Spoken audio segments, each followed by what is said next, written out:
All right, good morning. Here we are.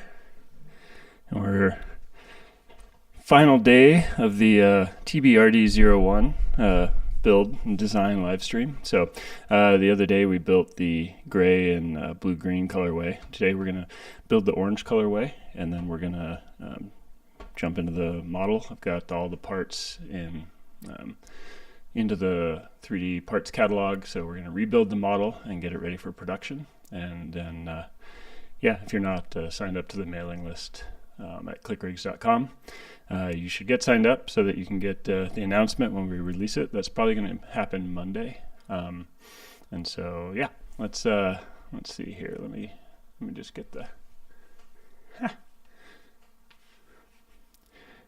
everything set up here.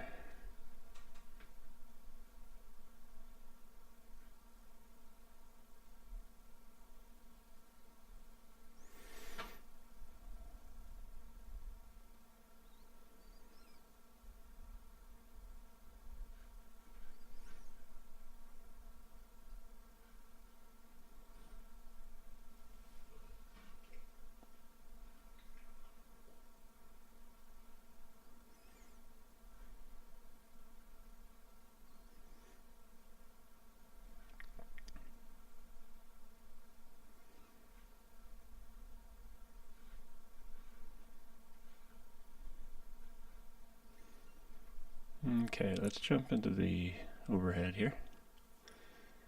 That looks good.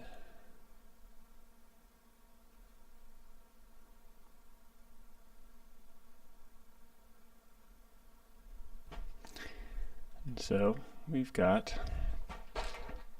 kind of our kit of parts here. Let's go ahead and just get this thing built. Let's see, I'm gonna start like I usually do, just kind of separate out really most of the elastic bits.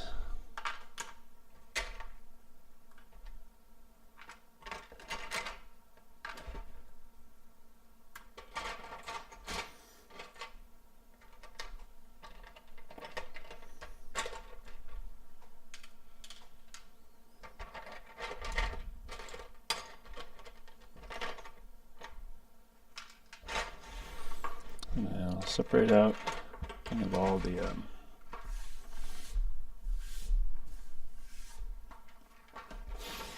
the bits that are going to need snap dots installed.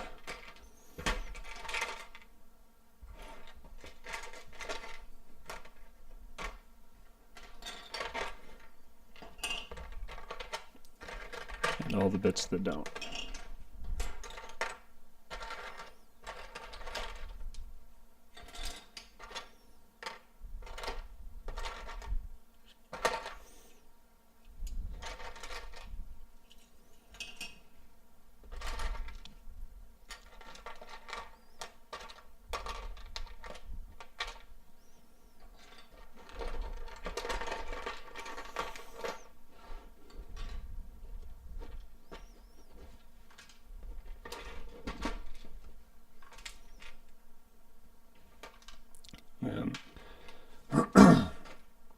Again, today we're building the second production test of the TBRD01 new kit that we've been working on for the past 3 weeks. Okay, I think that's probably pretty good.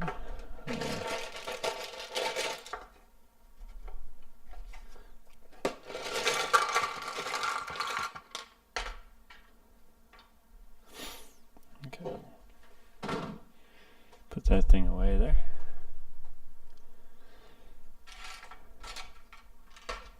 Okay. Let's kind of put these things to the side. Just dump some snap dots out.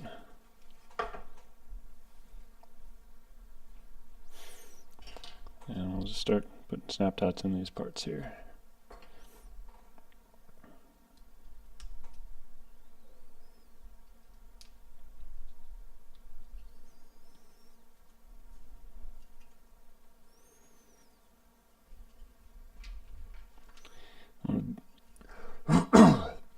the bottom, basically usually wherever there's a square hole, these get a snap stud, which looks like that.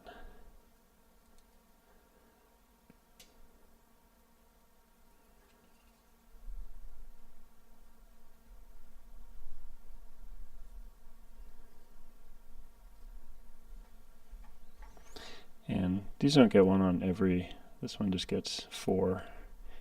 You can use any of the holes, and we include them just so more than is needed, so that you can use these parts in different configurations if you're kind of creating your own rig from these components. But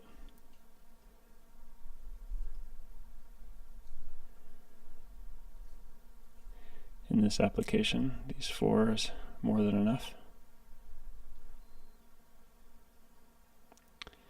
I'm just going to put the parts, and then same kind of just testing out the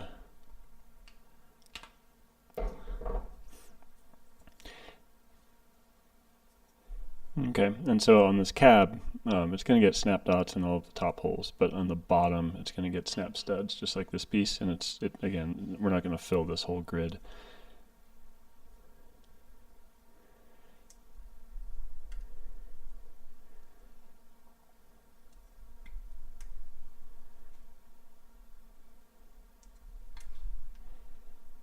And the snap studs go in with the solid part toward the bottom, and the opening of the snap dot facing outward, so that you can snap a snap into it.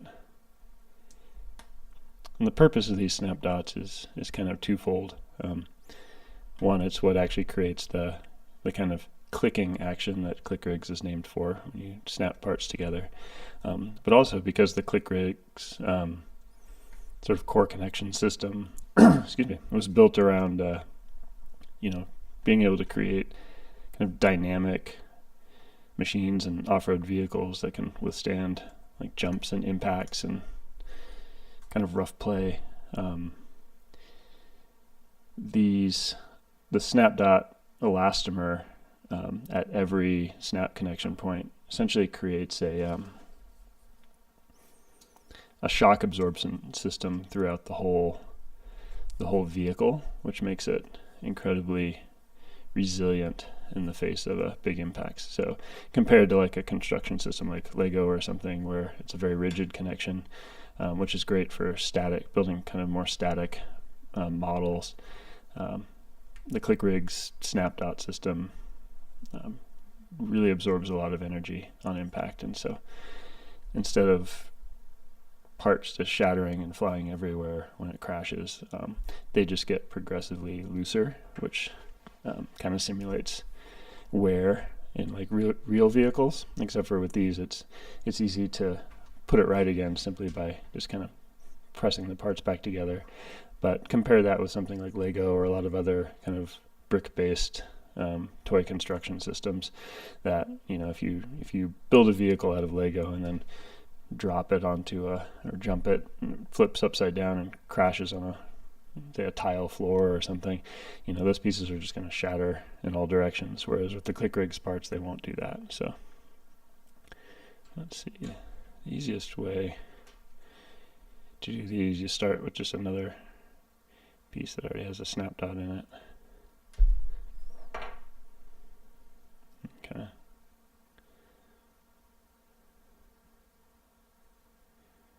Usually.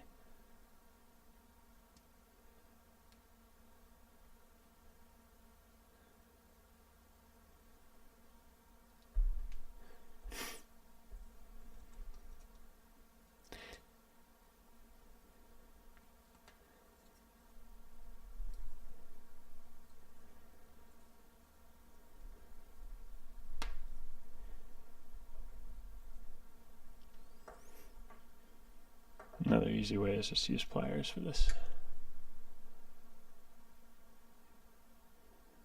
If you don't own a nice pair of needle nose pliers, you're really missing out.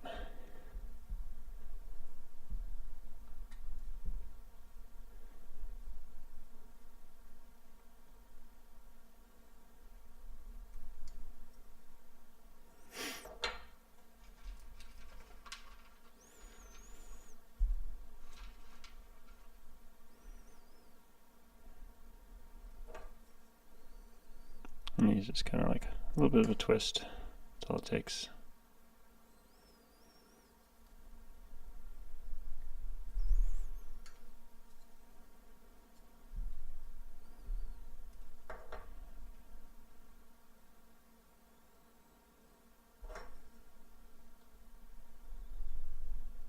And kind of feel it snap in when you get it fully seated.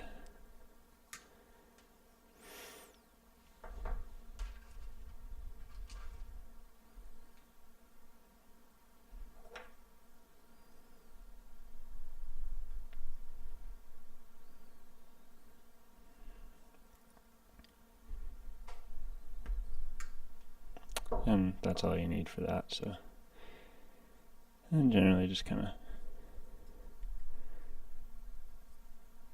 straighten them out as much as you can, and then when the rest of the rig's ready, we'll kind of use the grid to straighten those out.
And you only have to do this once for each part. Once the snap dots are in, they just stay in until, and you can, even as you disassemble and reassemble and kind of use the parts and other things, this is just it's a one-time deal, putting in the work, kind of earning the fun.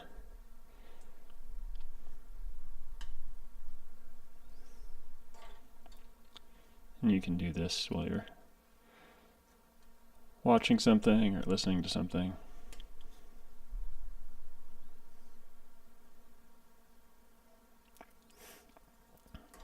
And as I'm going through this, I'm just kind of, looking out for any little things we might have missed before this goes into production. Pretty sure this will be up in the store on Monday, so we'll be sending out an email to the email list. So if you're not on it, go to ClickRigs.com and get yourself on it. We don't send out very much, but we do whenever there's a new release. Eventually there'll be some events, so whenever we're going to be at an event or putting on an event, and yeah.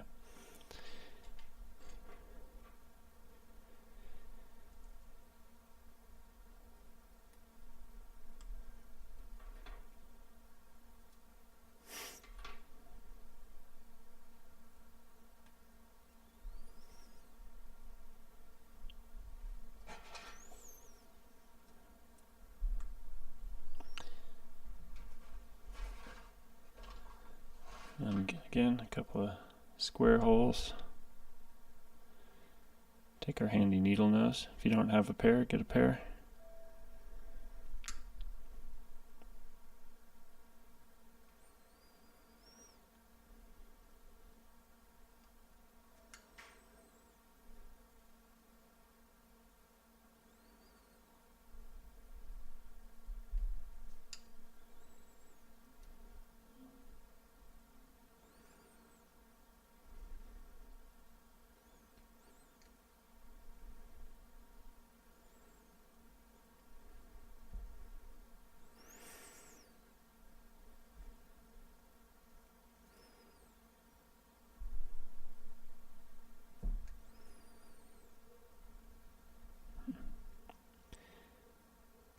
The question is that something we missed, or is it there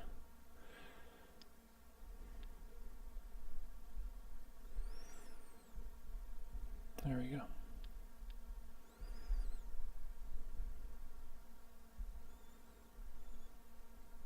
This is the light bar mount. So this snaps into there just like that.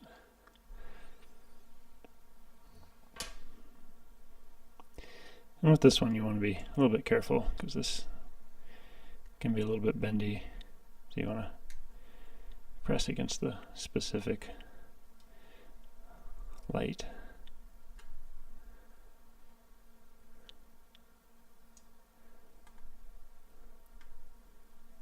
Like so. We're going to need some more dots.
And so this is a trophy truck kit. This will be one of two that we have available right now. And these are some of the more complicated kits, and these probably take probably an hour, maybe a little less to build. It's not too bad. I assume that if you have ClickRigs kits, you're into building things. That is the point of them after all.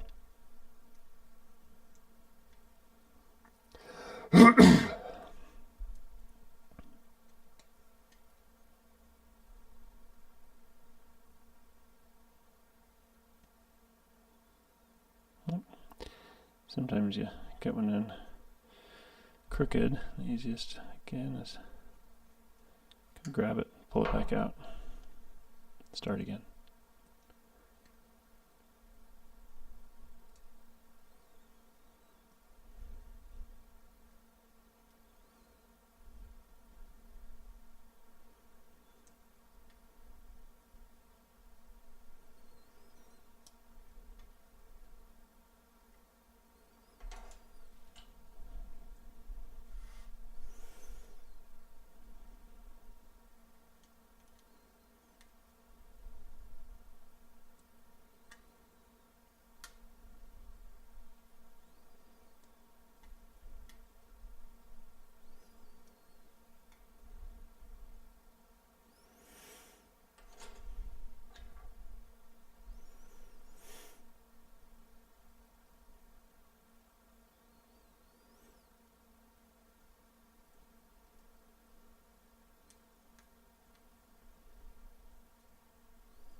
This grill gets snap studs on the back and 2 snap dots where the lights will go.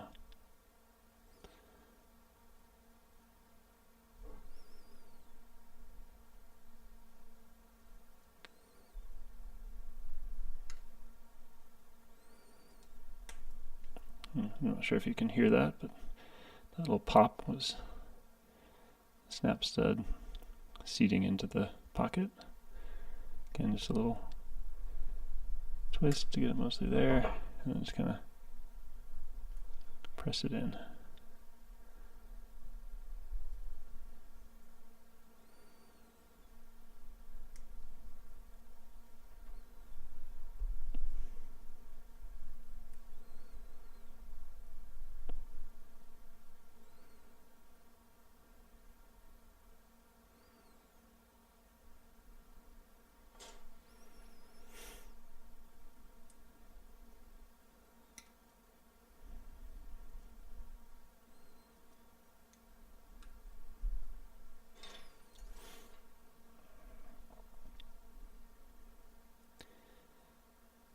On the home stretch of snap dot insertion here.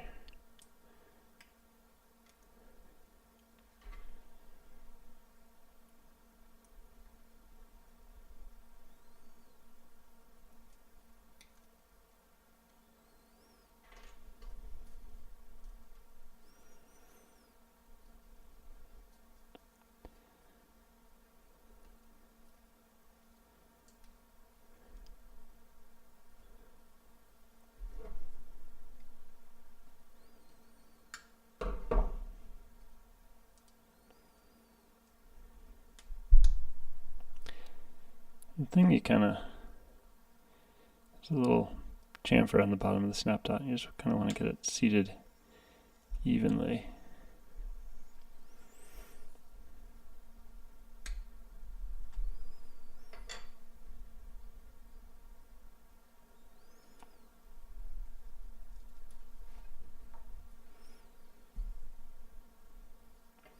And there's also this little tool.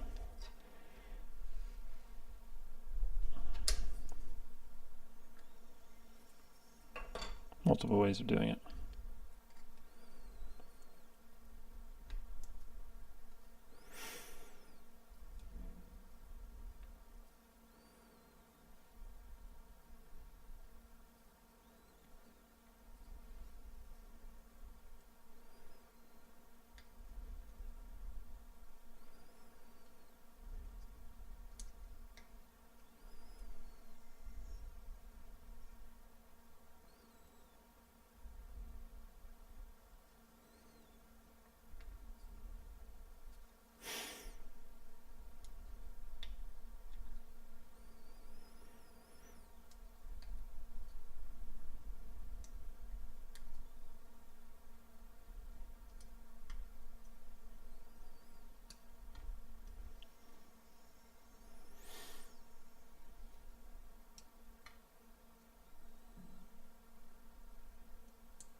Last piece, the Domino Dominator chassis,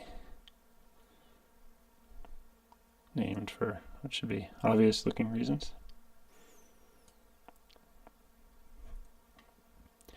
And this is what's known as a chassis component. Chassis components have snap dots on both sides, whereas a connector component has snap dots on one side and snap studs on the other.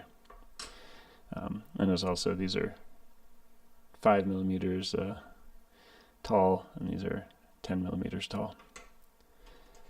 So like this, these two things would be chassis components, as would these.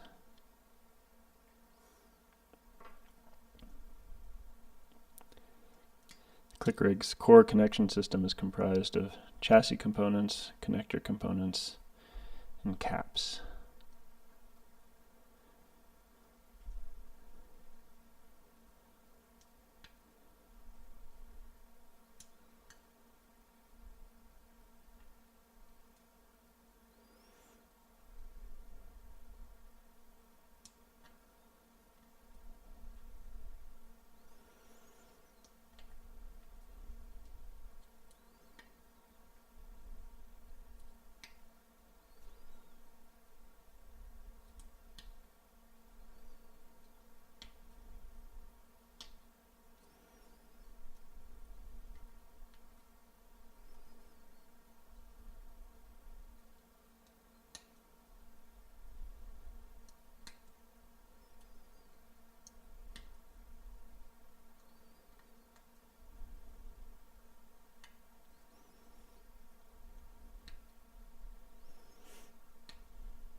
I think that's all of them.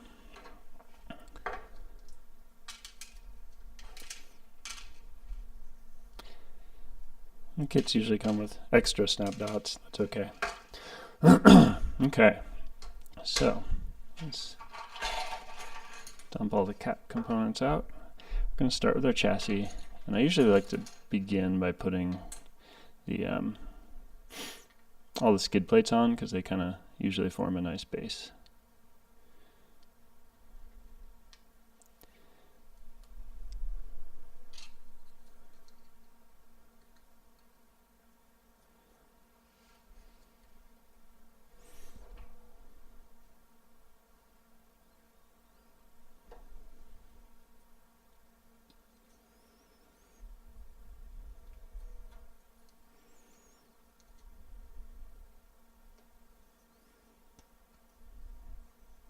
We'll start with those two.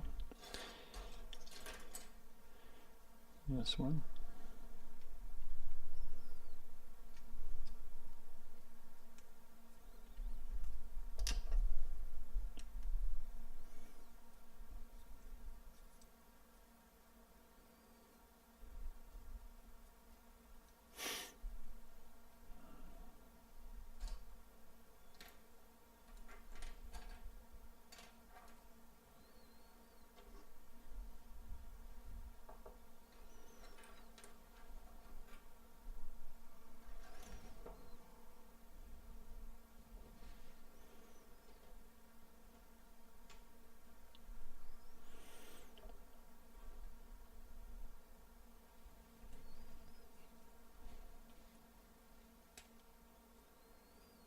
Oh, there it is.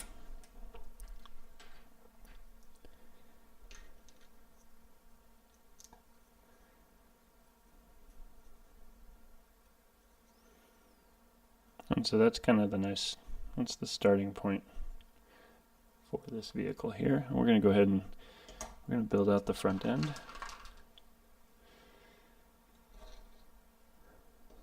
I'm going to go get, hold on one second, I'm going to go get the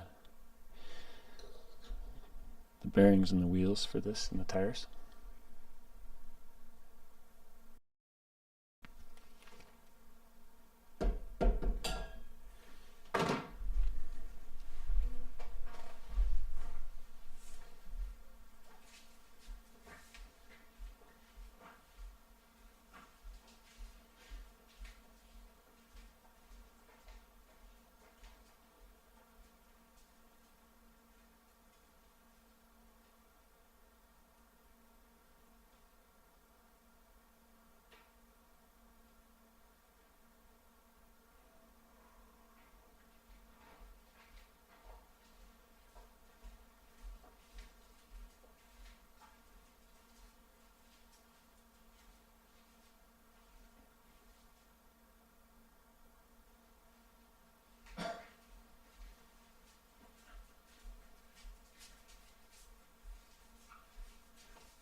So let's see.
Okay.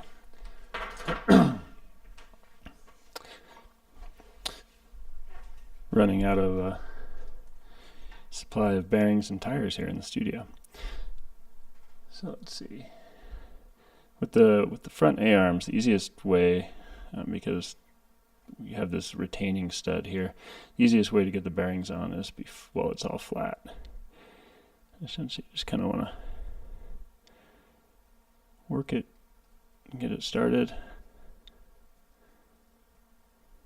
and then just press it through until it kind of pops past the lip, just like that.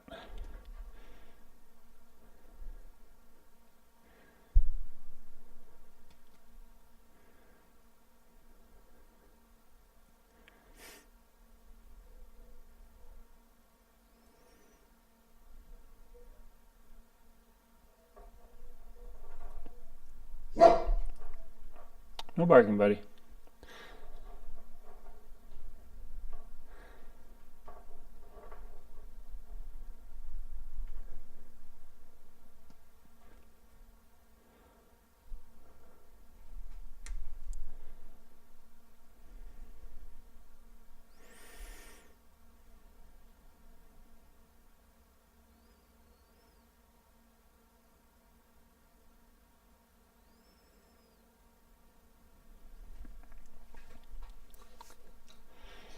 And then it's going to flip upside down,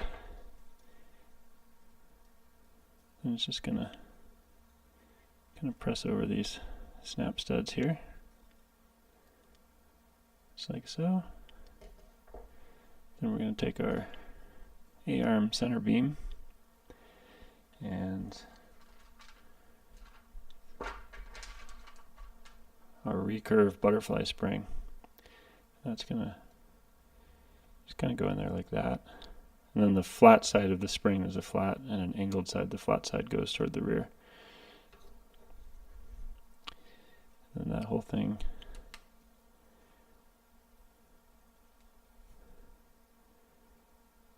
snaps in place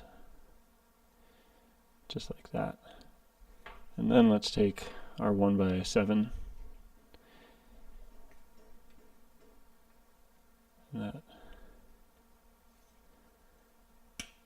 kind of snap on and keep this whole thing stable as we assemble the rest of it. And then we're going to want the long ball end links. There's a short pair and a long pair. You want the long pair for the front. And we're just going to snap it into the end there and snap it in just like that. Oh, I forgot something. We forgot to put on the lower A-arm stiffeners. I think we can do that in this configuration. Definitely would have been easier flat, but well, it's okay. Just kind of work it down, kind of like a zipper. And really make sure you feel it pop in there. It's nice and flat, just like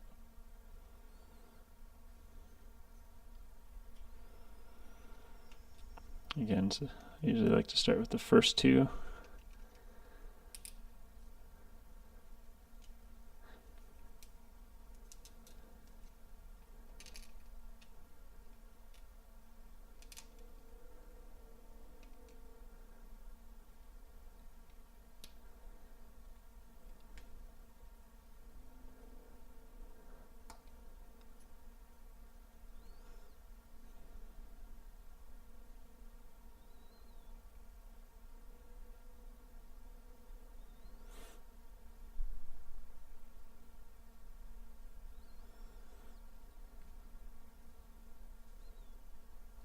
There it is.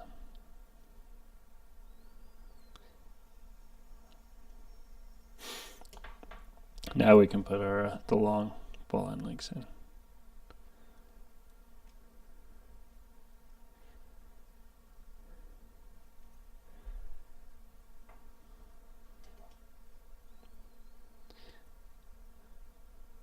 Again, this is a test piece for a new kit. So that's going to go that way. So you kind of flip it like that.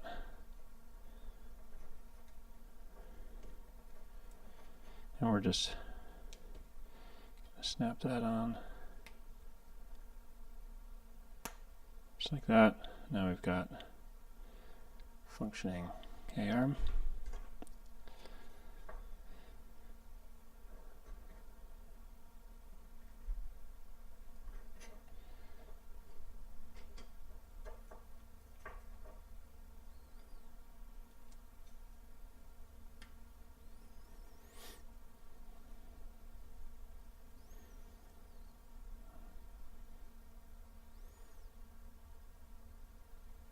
I do like this colorway as well. I think this will be a good standard colorway, and I think the gray and the blue-green will be a special edition, kind of limited colorway. They might do with all of the sort of first edition rigs. So every time we do a new release of a rig, might make, like, for a limited time, you can buy it in kind of this colorway, and we'll just do that for all the rigs. So kind of the only way to get this colorway in all of the rigs will be to sort of pick them up when they're first released. Okay, so we've got our front end done. That looks pretty nice. Let's move on to the rear. So we're gonna need our two trailing arms, our triangle link, our two tail studs, and our two springs, and our top hats. And actually we're going to need our little spacer discs too.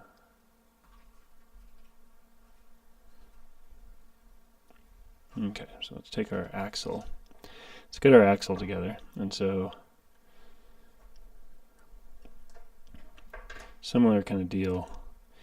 We've got these little axle top hats, and they have to go through the bearing, and it's easiest to kind of do that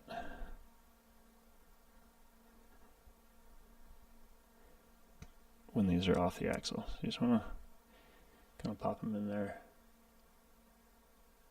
like that.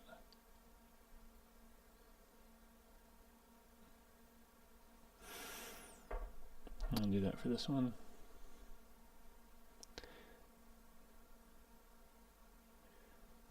Just kind of getting each of the corners of the hex to kind of poke in. And once it starts, you can just press it through until it seats, just like that. And then what we're going to do, we've got a similar kind of deal on this. So you take the kind of the square or rectangular side, and you want to line up the hex. Just kind of roll it in. And then you're just going to press it in until it seats.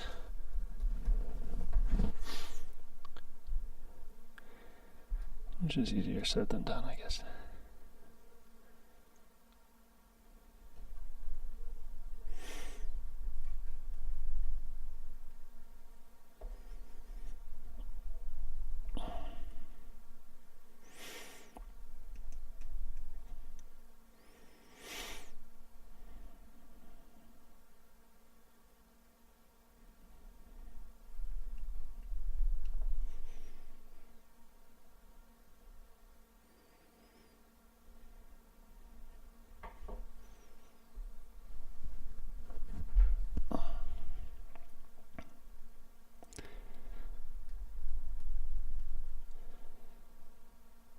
This one's pretty tight. I'm kind of curious if we do the other, where did the top hat go?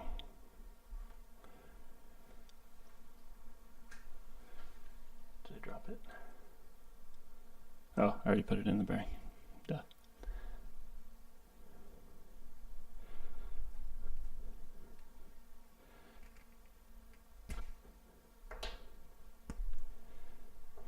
So we'll try that way.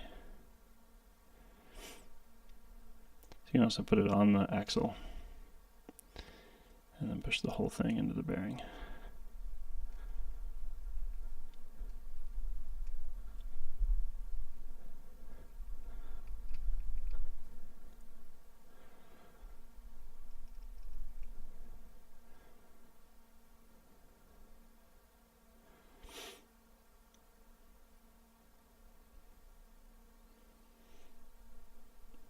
Kind of curious if these bearings are just tighter.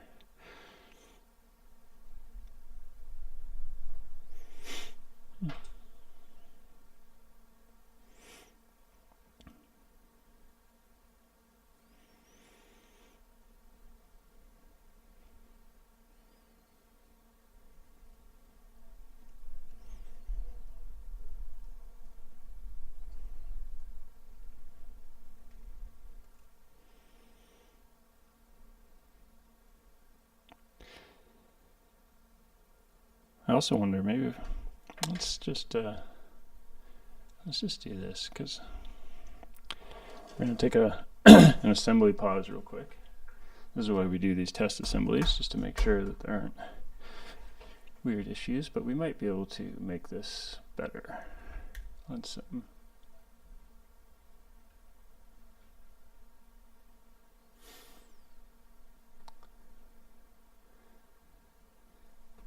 that's not the one we want.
Okay, so we're gonna do a couple of modifications here to this thing. This needs a chamfer, at least a 0.6, I think.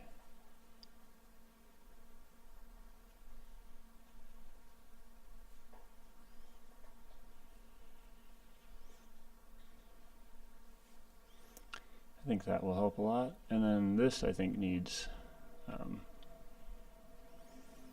more.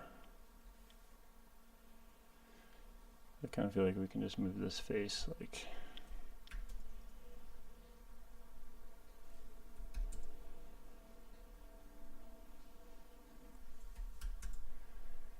maybe.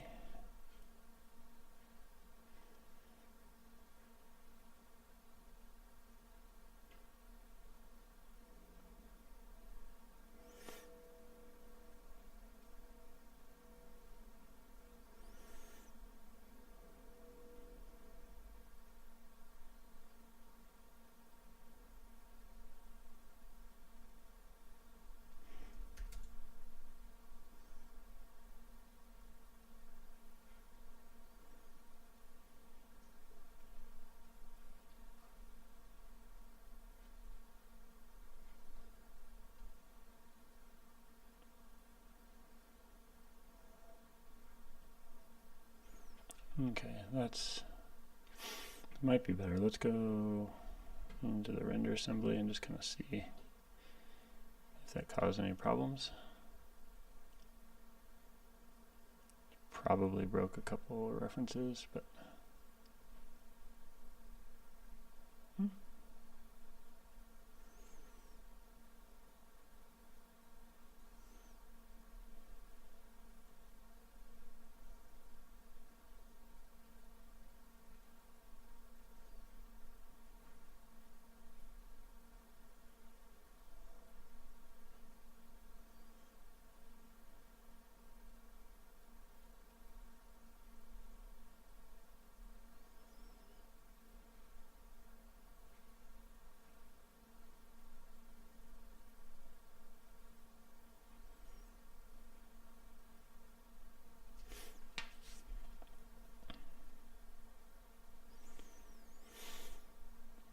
I kind of feel like maybe doing that to the front, but let's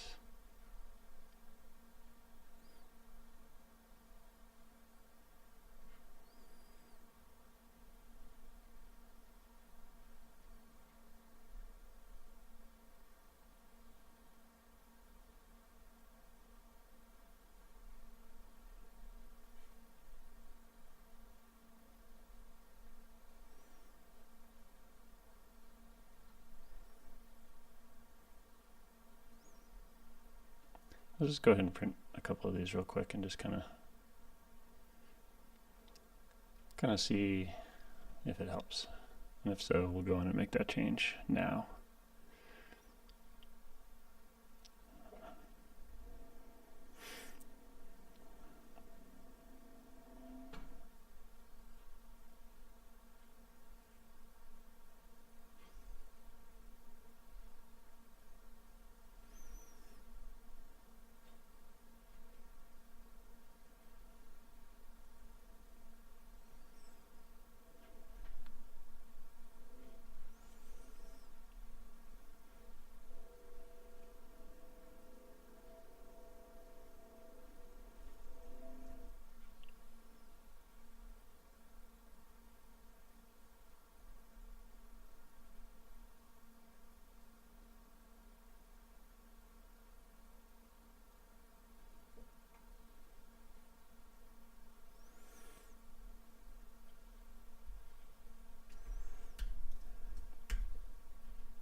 We'll see how that does.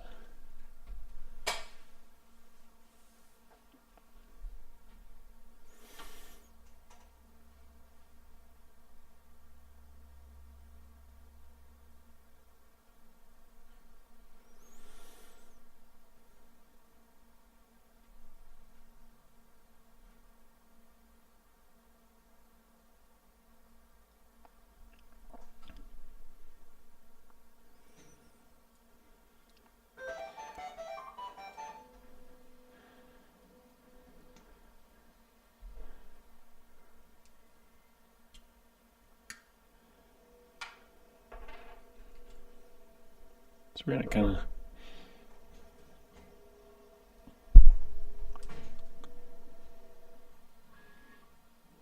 see if we can't make that a little easier to get on and off.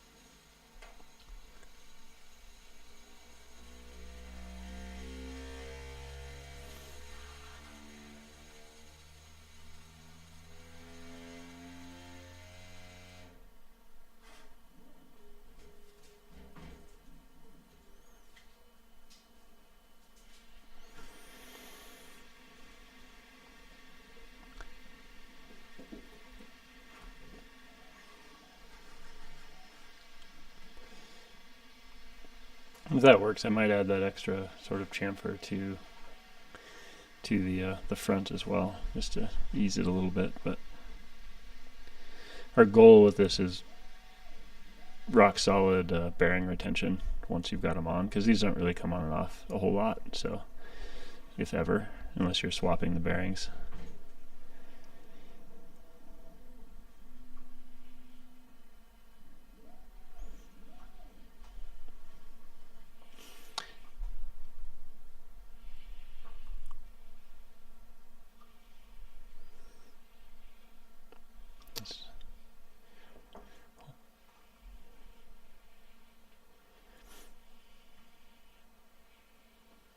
And if that works out, we'll swap this part out in the model catalog. And yeah, I guess for now we can kind of keep snapping together some of these components. We've got this grill.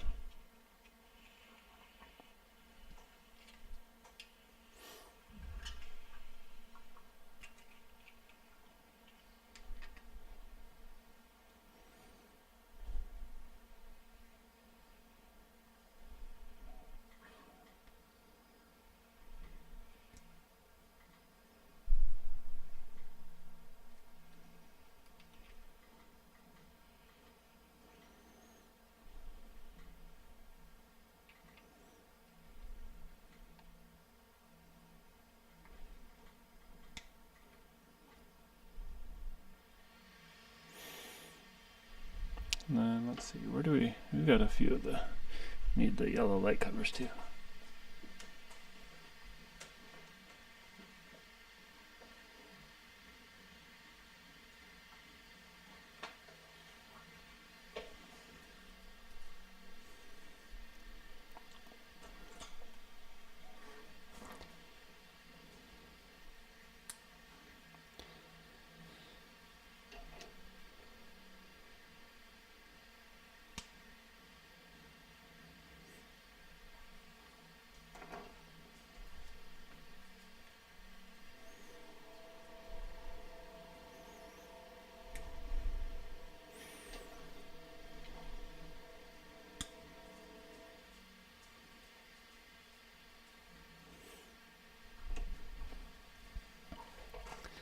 We can go ahead and throw kind of all the stiffeners on.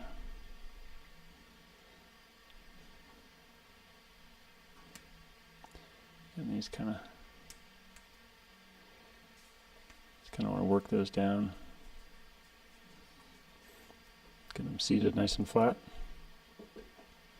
You'll feel it pop in.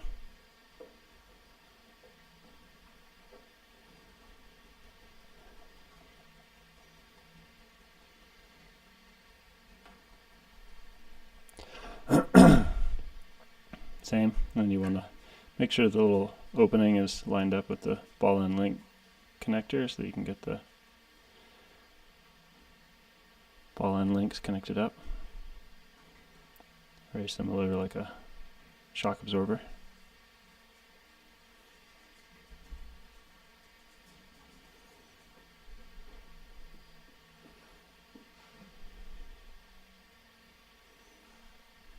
And that's one of our trailing arms. We'll do the other trailing arm here. And we're just putting together the second production prototype of the TBRD-01 trophy truck kit. Kind of looks like that.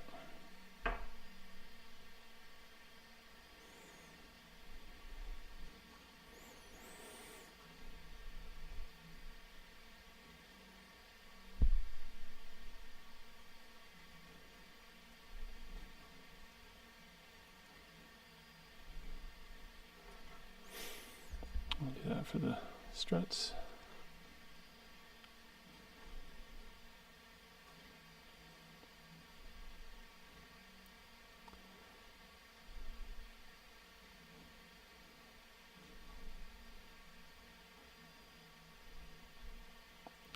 Again, it can sometimes take a little bit.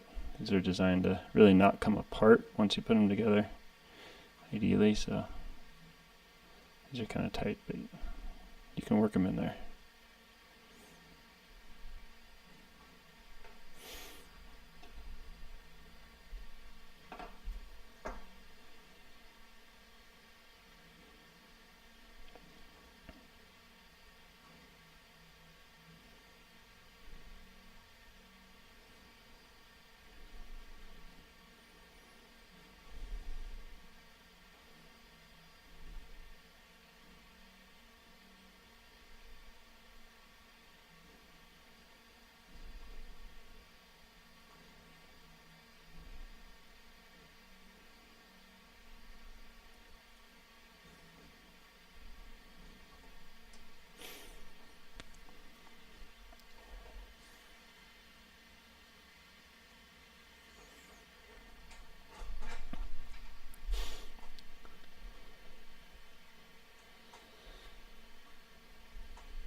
Can I get our wheel covers on here?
And so we can kind of start putting this bit together here.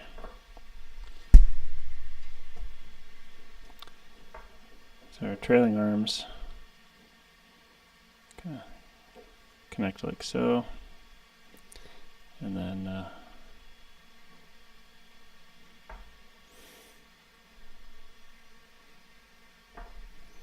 the tail strut kind of comes right off there.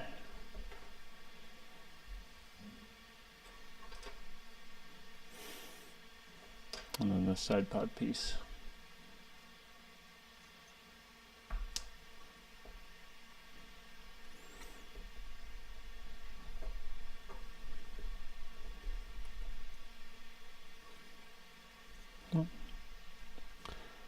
quite there.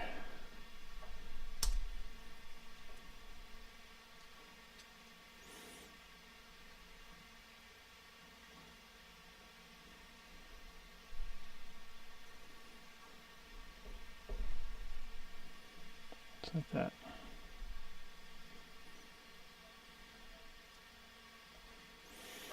I'll do the other trailing arm again.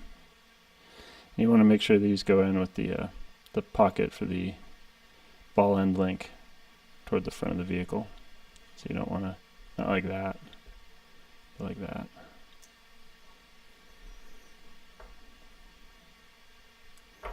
And put the other tail strut on.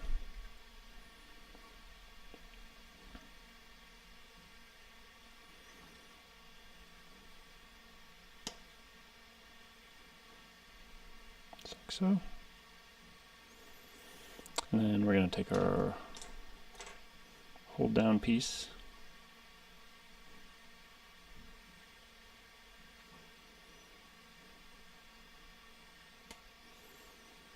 And that essentially captures the support struts for this tail component here. And then we'll take our upper triangle link, and that's essentially going to go right there. Get picked up by that piece.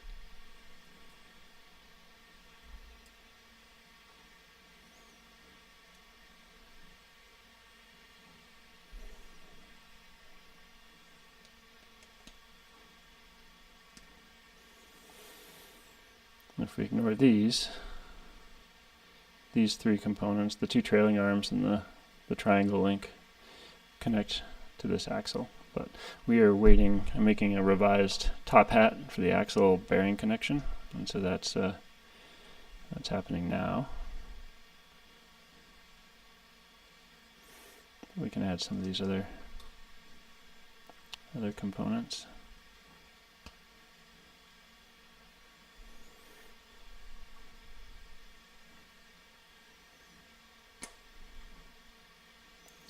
I guess we can add our springs in too.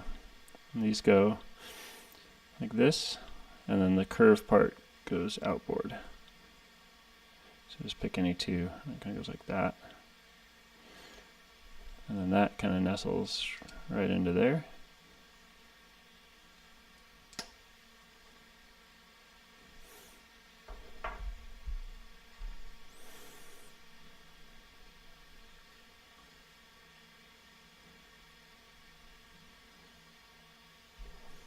And the same on the other side.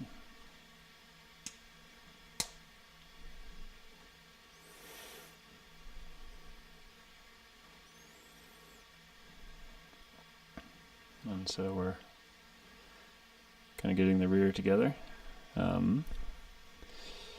Let's see, while we're waiting for those axle pieces to be finished, which we made a modification to, which is why we do these test assemblies, let's put the lens covers, or the light lenses, onto the light bar.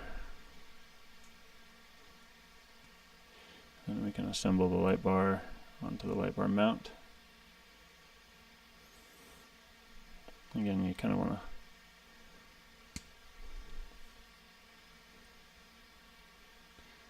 so now we got the light bar mount. Oop.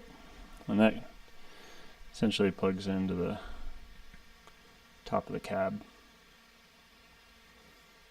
Just like that.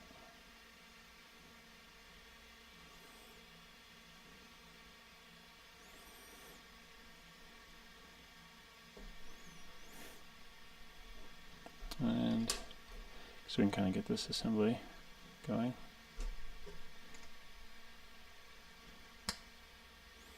So now we've got the tail assembly, and that essentially is going to go right there. Alright, looks like our pieces are done.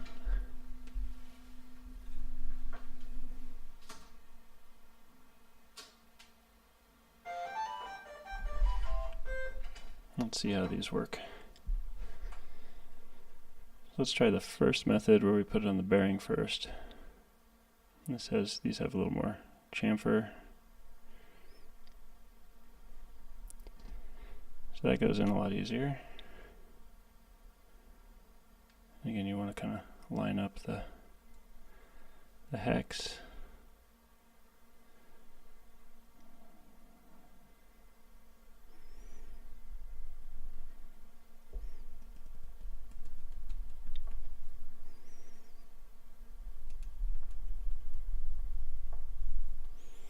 It's still pretty difficult that way.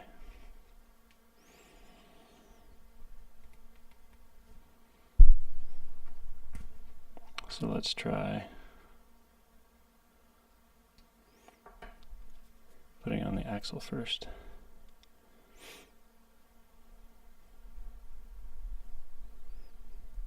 So that pops in just like that.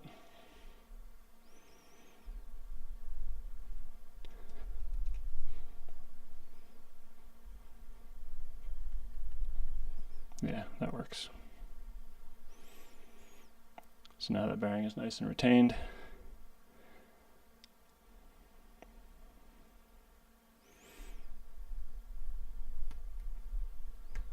It kind of snaps in. I'll do the same thing.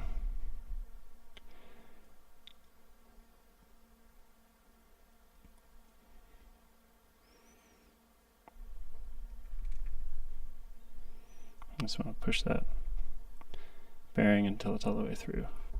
There we go. That little lip kind of pops over.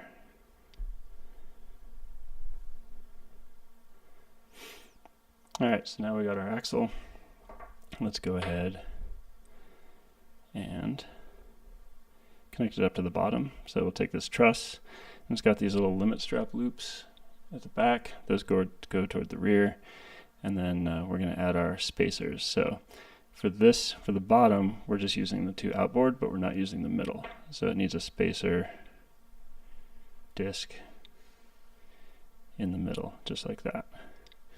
And then what we're going to do is we're going to pop the ends of the trailing arms onto it, just like that. And again, we're going to go to the flat side of the axle. I'm just going to snap the axle truss on. And so now we've got our trailing arm connected. And then we're going to do the same thing for the top. Take the truss, again the loops for the limit straps go toward the rear. And on this one we're only going to use the center connector, so we need a spacer disc on the two outboard pins.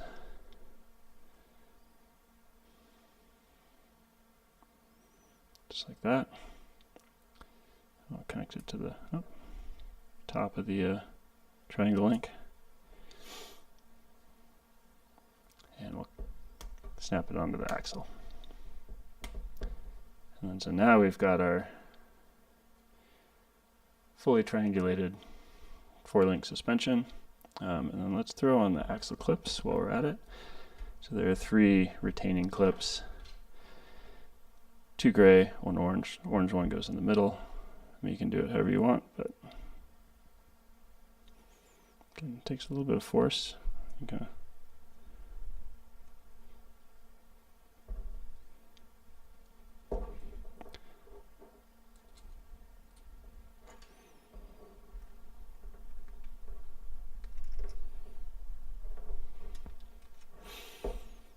I bet you it got tighter with those discs.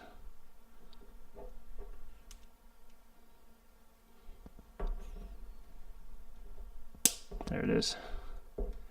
Yeah, that's a nice tight fit. And what these clips do, they basically hold this whole thing together, because these links are under a lot of stress as this thing jumps and bumps, and you don't want those loosening up or truck will crash. As you can see, these have this little divot cone, and then these have kind of a little piece that snaps in. So the idea is you kind of want to hook one side in, and then just kind of get yourself some leverage, and just snap it over. Make sure it's lined up in the clip. So there we've got a fully retained triangulated axle, and then these things here are going to be for the tail. So we can actually go ahead and add those in now. So we've got this whole tail assembly. That's going to get these snap studs kind of lined up.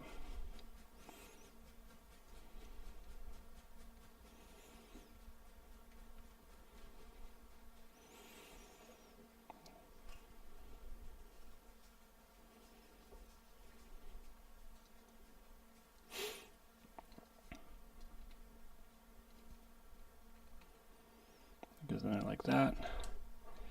And we've got these pieces. Take this 1x2. That clips into there. And then actually we've got little discs for these as well. It's a little spacer disc on the other side of this link.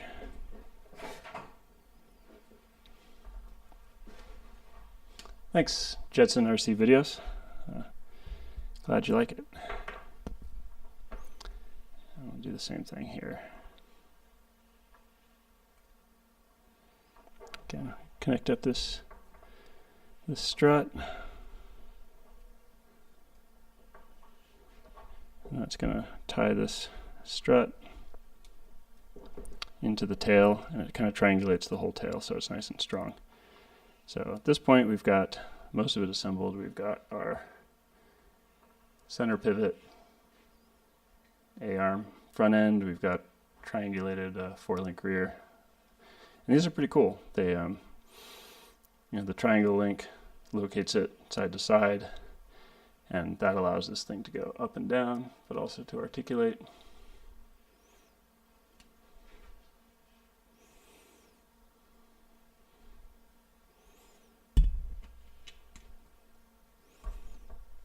Straighten these out a little bit.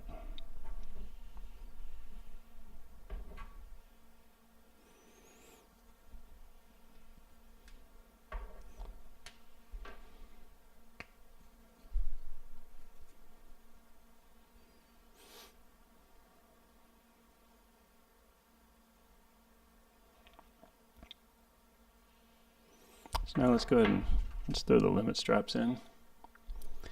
So the limit straps, the little ridged lines go toward the rear, and they just kind of thread through these two loops and pull it through, and then this just kind of seats in there. And you kind of push and pull. That'll get them both through. Same thing on the other side. Thread them through both. Push, pull, seat it, and then there are these two little straps on the back, and so we're just going to thread it through the forward one, and these can be a little bit tight, but that's because they're designed to, it's kind of like a belt loop. They're kind of designed to retain the strap here.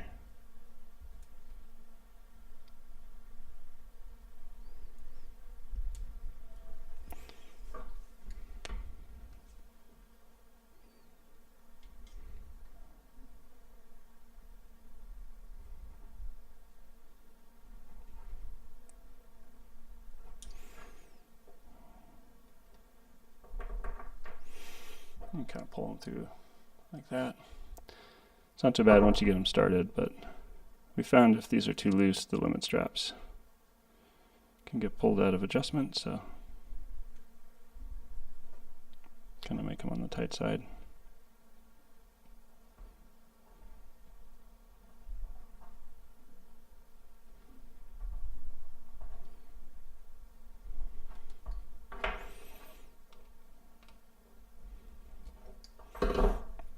And essentially, to set those, you just kind of let the thing go into full droop, and then you just pull it. I like to set these tight, and then one click past,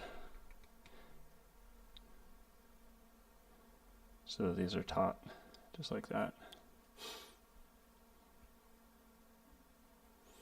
And we could throw, let's throw our ball end links in. So these are the little link adjusters, and these come in different lengths. So this is the quarter elliptic spring, and you can adjust spring rate and ride height by swapping the springs and the links out. So kind of just snaps into there like that. That snaps in, so you kind of got the link. We'll do that on the other side here.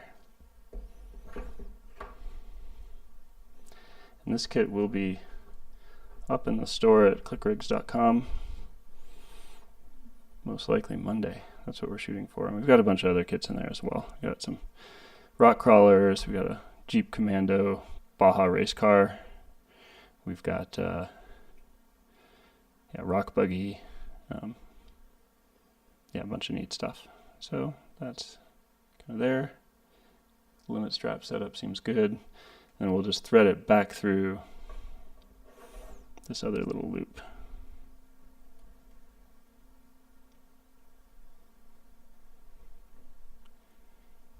Again, getting it started is the challenge, but once it's in, you don't really take these off ever.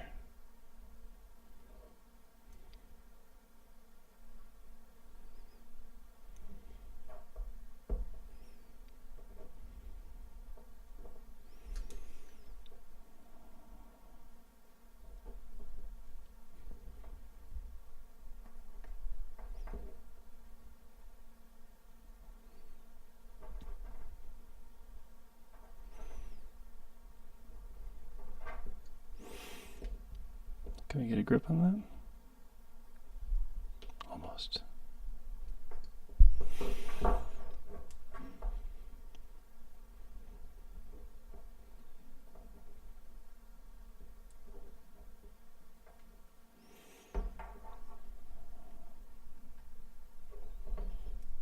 There it is. You just kind of pull that.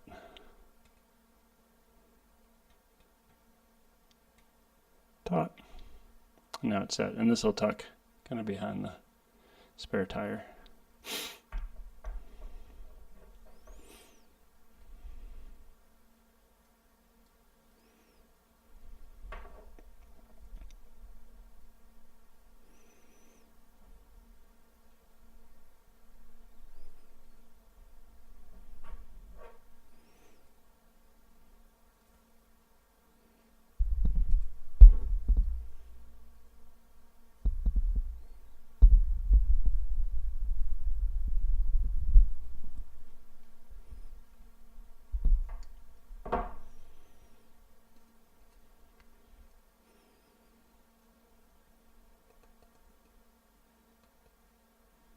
Just like that. Now let's put the spare tire peg in. This is a double spare tire peg. This kit will only come with one tire that goes on the underside, and that's a pretty good balance, but if you want to, you could take any tire and bearing from any of the kits and throw on a double just to experiment with kind of different weight balances. But one is a pretty good, so this kind of, it's got the longer side and the shorter side. The shorter side goes up through the bottom. You just kind of press it in, and again, kind of a push-pull until it clicks in. And let's take one of the bearings, and then this tire just kind of presses in, and what's cool is the axle tucks right up behind it, just like that. And again, I like to take these limit strap tails and just kind of tuck them under the spare. Once you get the limit straps adjusted.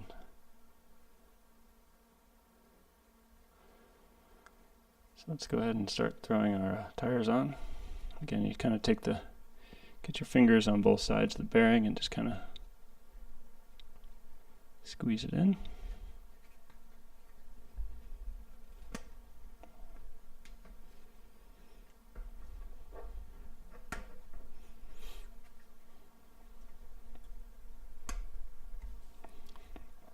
So this thing's coming along quite nicely.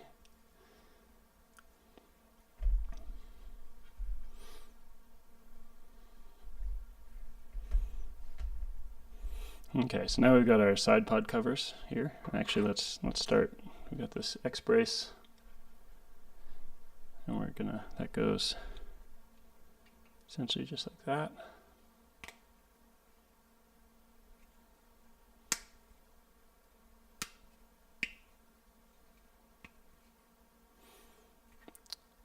Let's throw our side pod covers on. So those are going to kind of cover these side pods here. They just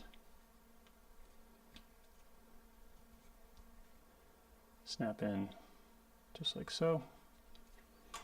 Do the other side.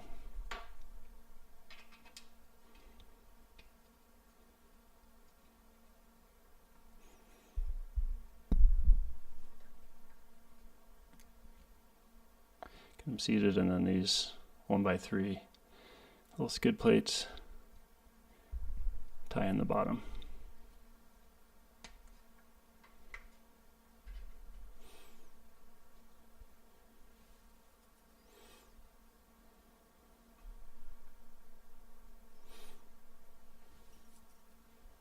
And do the other side as well.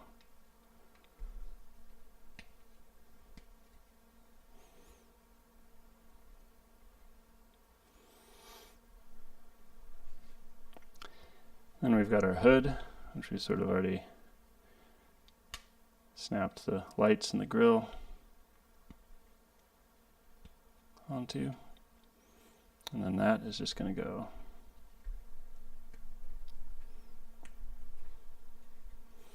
just like that. And then our light bar.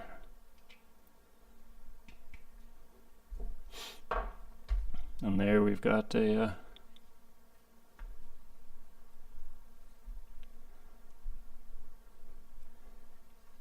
fully assembled TBRD-01 trophy truck, which is the competitor to the Mayday. And then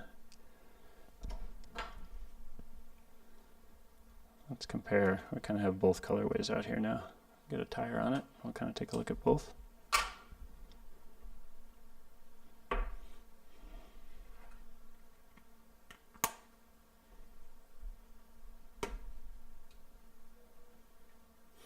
So those are kind of the two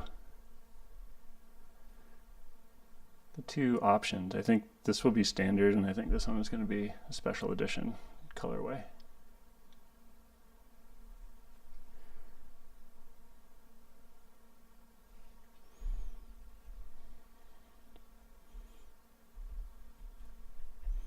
So same kit, two colorways.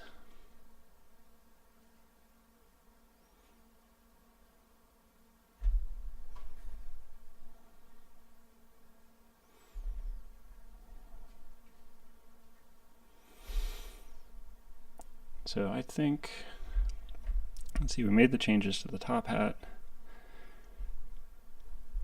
That orange is pretty killer.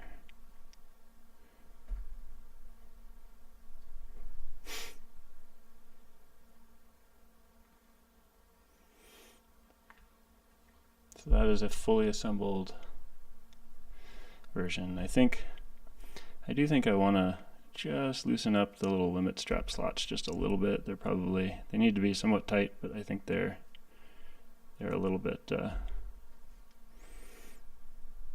too difficult to thread through. So kind of open that up a little bit.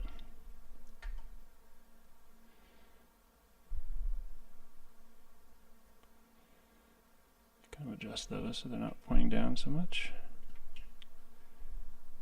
Maybe. It's better.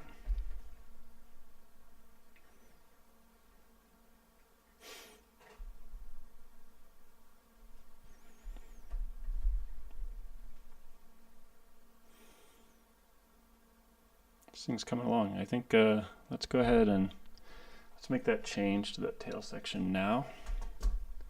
So we changed the top hat. Let's jump into the browser, into the CAD.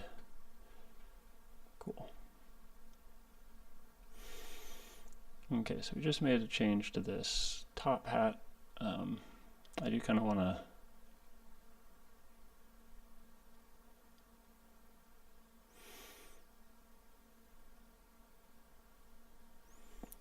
maybe get that saved out.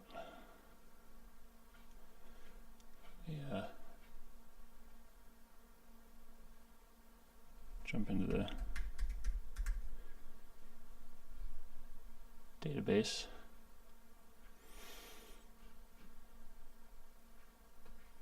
So we're making a change to this part here, and then we're going to open up the slots for the limit straps here in the tail, because they were a little hard to thread through. So we're going to be changing a couple of components there.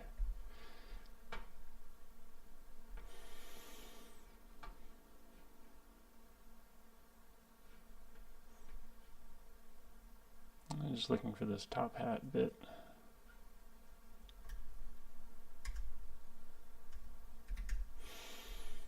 It's a CR185.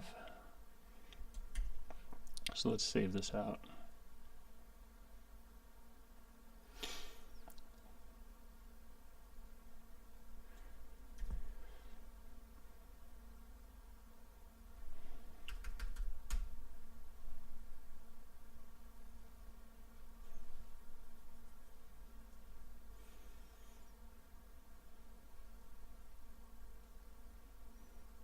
It's going to go in the model catalog.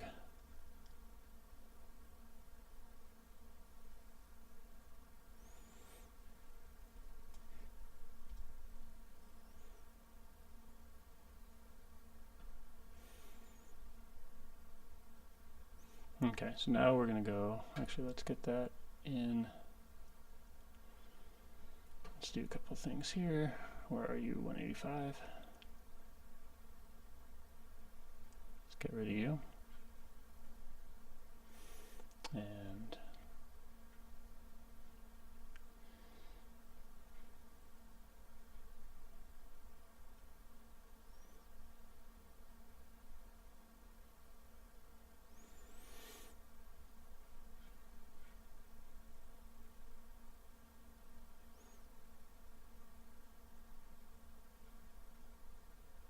now we'll add it to our model catalog. So these are all of the parts that are in the ClickRigs system for all the rigs so far. And all these parts are interchangeable. You can kind of, just like Legos, you can snap them together into different configurations and build totally new vehicles with all these components. And so we're just, every kit we add more parts to the giant catalog. And the goal is to get thousands of parts in this thing. But let's jump back into the assembly. So this is our design, and we're going to make changes to these little slots here where the limit strap comes in. So let's switch to that. And they're just a little bit too tight. So is that? We're going to jump into that sketch.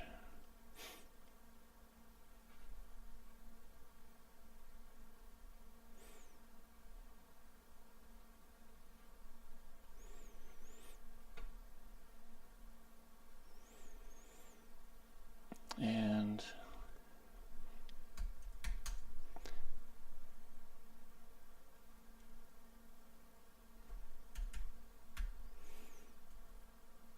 that's probably good. Pretty sure these yep. Just making sure that this mirror is functioning.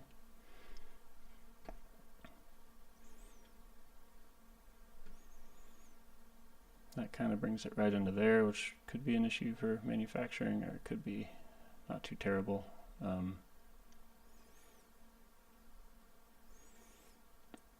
0.02 millimeters, so negligible. That's probably just going to disappear when we produce this part. Cool. So let's do the same thing. We're going to export this out, and what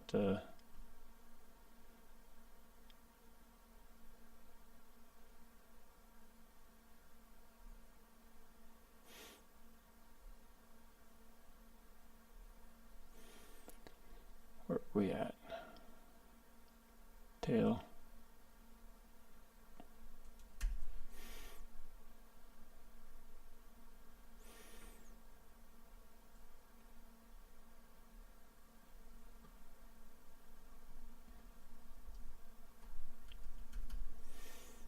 This is CR189. So we're making an update to the CR189 part number, ClickRigs part number 189.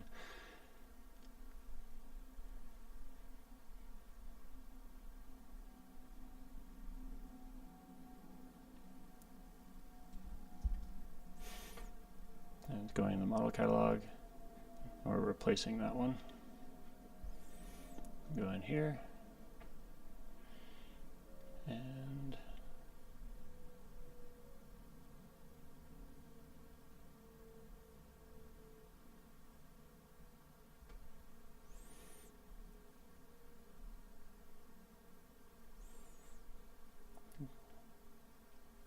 import that.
Okay. So we got that changed. Let's time to take a quick break. I'm gonna let the dog out and I'll be right back.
All right, we are back.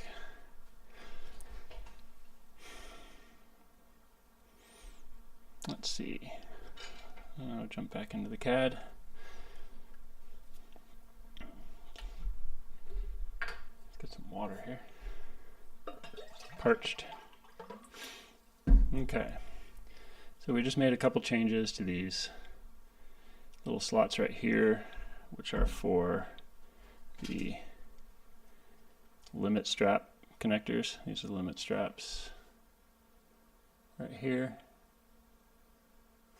And those kind of thread through and then loop back around. And these go through, but they're a little bit too tight, so we just loosened that up. We also made a couple changes to the top hat here that retains the bearing on the axle. And yeah, getting those into the store. I should say into the model catalog. Let's see if they showed up.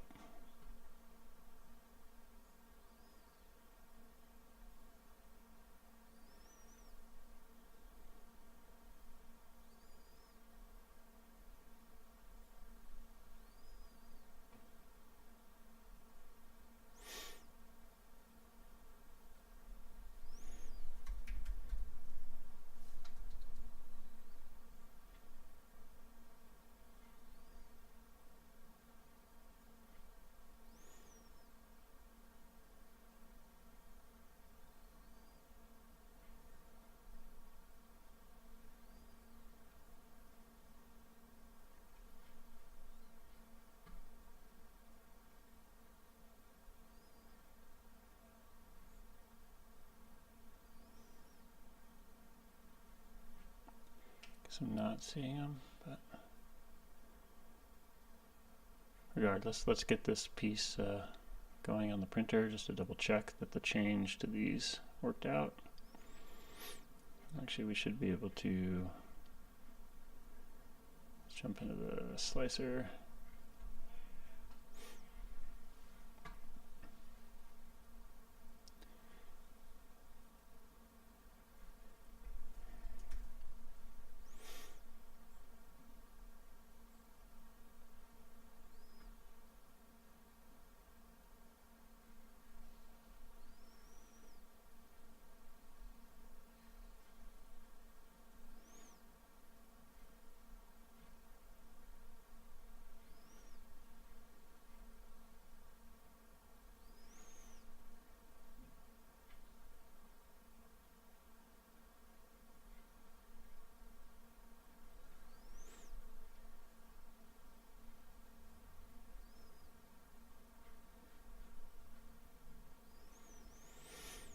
Let's just get that running now so we can double check it.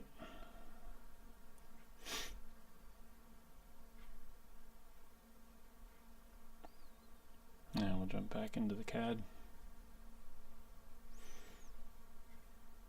So we just made some changes there.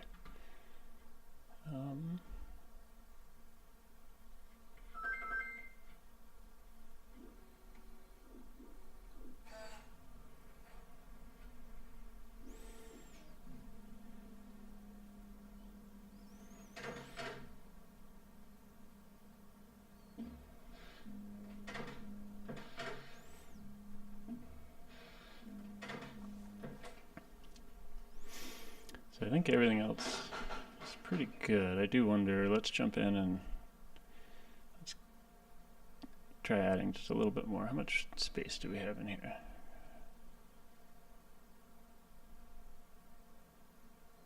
Oh yeah, we can add plenty.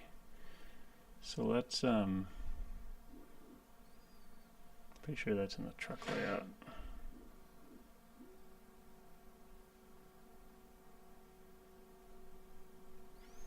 That's in this one here.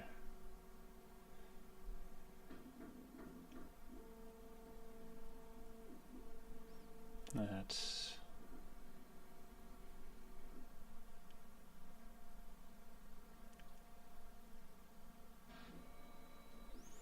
this one. And what I wanted to do, I just want this chamfer to extend a little bit farther. So I'm just gonna do this the easy way. We're just gonna move this face Not that far though.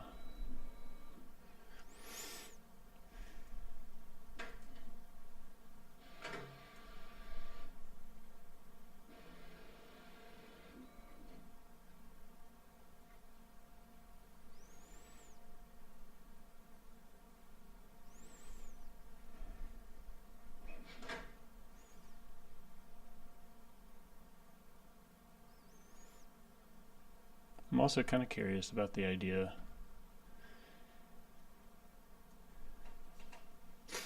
of making this component separate and doing it. Yeah, we'll just leave it as it is.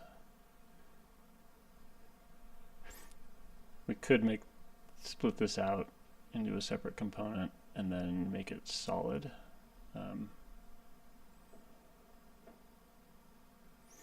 Trying to think what the best way to do that from a production standpoint would be, but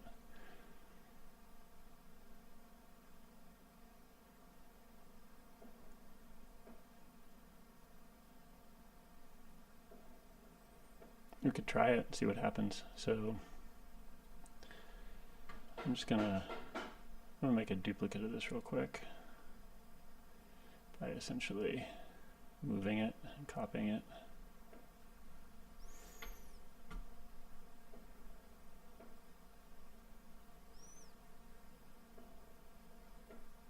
So let's just do that. I'm just going to work off this one for now. And I'm just going to do a split. Split this thing, and I'm going to just split it with this face right here. I'm just going to keep doing that. I'll split this side. I'm going to split it with this face here. And what I'm doing here, so when these print out a TPU, and it's not a solid infill, and so there's gyroid infill inside some of these parts, which is fine. But this part I would actually like to be a little bit stiffer, so I'm curious about this. This print is all one piece, but you can split this up into multiple pieces, and so you can assign essentially different amounts of infill to different parts of a single assembly, but you can bring it in kind of all as a combined piece, and it will print as one piece. So we'll kind of see how that works.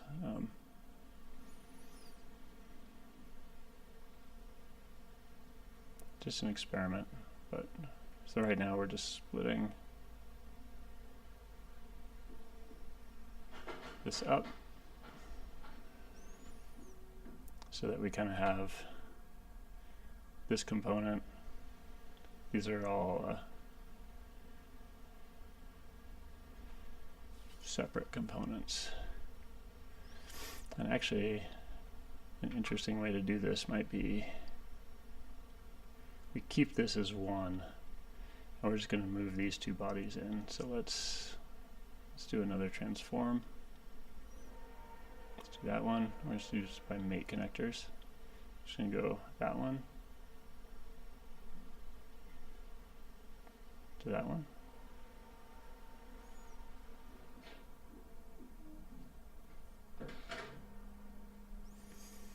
And I'm going to do the same thing for this one.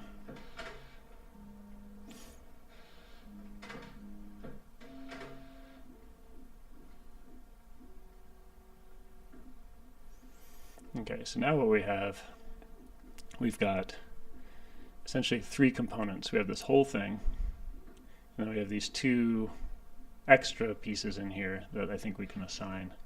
And then so let's just export this out, and we're going to export it as a single object.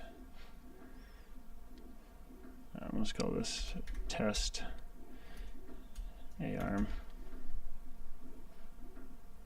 And this may or may not work, but we're going to try it to see if we can get different infills in different parts of this single component. I'm just going to go just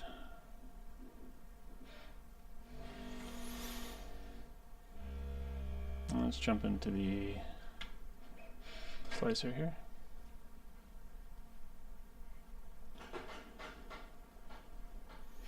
And get rid of these parts.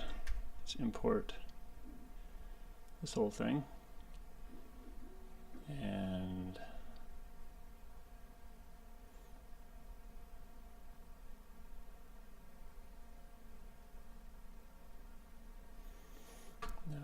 Do the objects show up? That's the question. Yes, they do. And so here's what we're going to kind of try to do. We've got that object, we've got that object, and we have the whole thing. So our normal process is going to be the ClickRigs kit TPU process. But if we go into objects, let's select both of these. Oh, here, let's slice this up first, and we can kind of take a look at what the slice looks like now. So you can kind of see we build up, and in here we've got infill.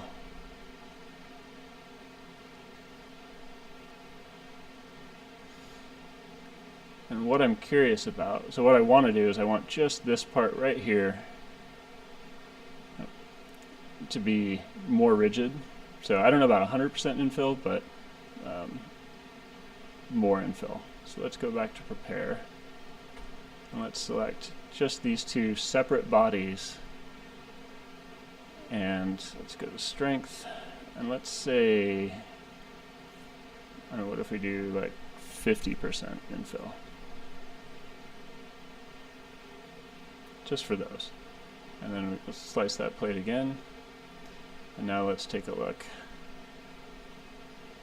at what we get.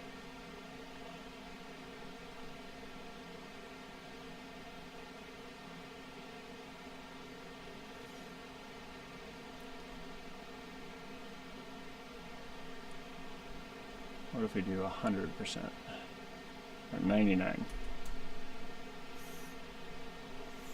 What I'm wondering is if we actually have to get rid of that body. Yeah, so that one's not changing. Okay, so we're going to go back to the drawing board on this. Actually, let's try one more thing. Actually, let's go back to the CAD.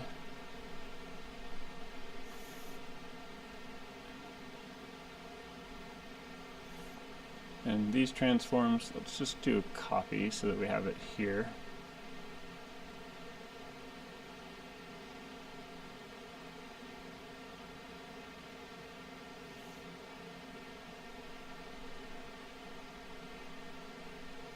And let's export this one.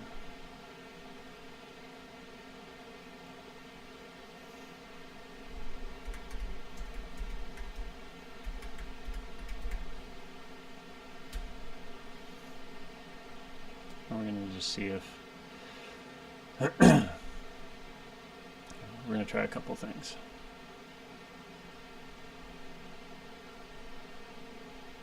Let's go back to the slicer. Let me try one more thing. Sometimes the order matters. Haha, look at that. So actually we can do it just how it was.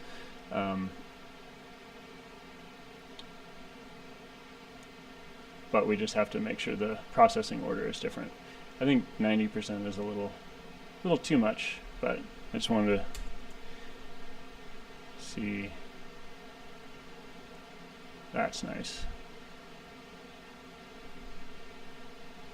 So now you can see we have 15% gyroid infill for everything except for this part right here, and that's at 50. So we can sort of, in a targeted way, improve or change or tune the rigidity of this thing that prints as a single component. So we've brought these in as separate bodies so that we can get different infills and different sections of what will hopefully be a single part. But what I want to see here is how this connection works.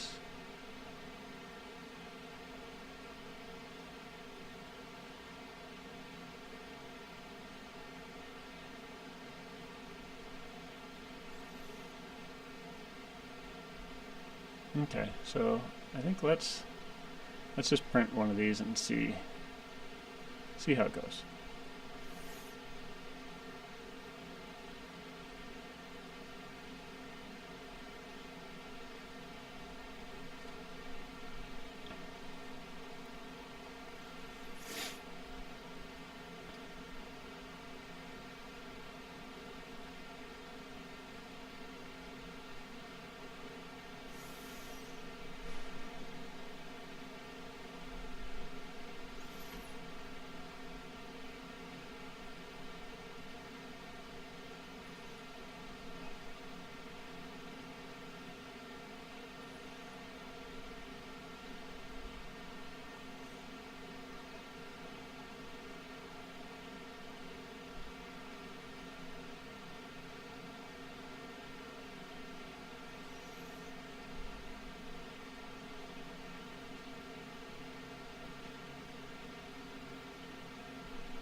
Okay, so this part,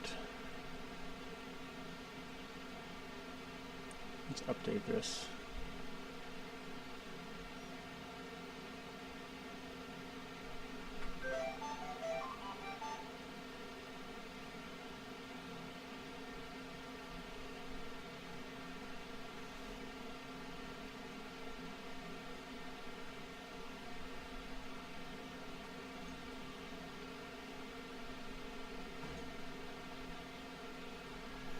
Much better. Okay, let's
okay, so currently what we're working on, we've got a thing printing, and we've basically split this up into kind of separate components, even though it's all going to print as one, in order to change the amount of infill in different spots. And so this whole thing prints out as one piece, but I want this axle assembly to be much more rigid than the rest of the components, and so we basically bring this in as a it's 3 parts. There's the whole thing, and then there's 2 separate pieces just that we want to adjust. And you can kind of see, so that's the whole thing, but then we've got just these separate bodies that we can apply different parameters to. And so when you look at the infill amounts, we've got 50% infill for this section right here,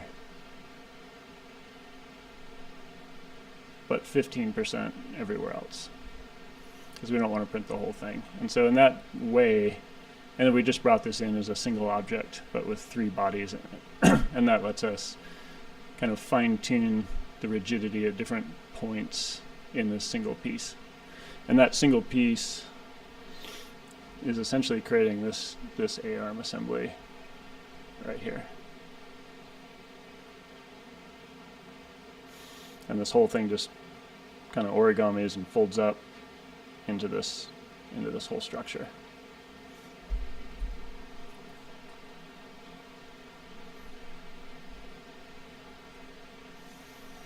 So we're printing that, and that'll be an experiment.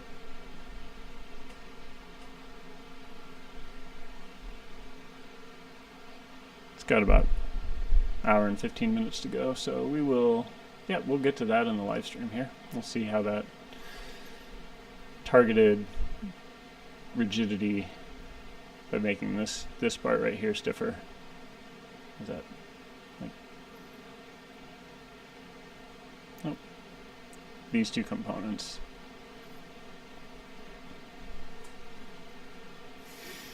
We also added a little bit more chamfer here, so let's go double check that in the assembly, just to make sure we didn't introduce any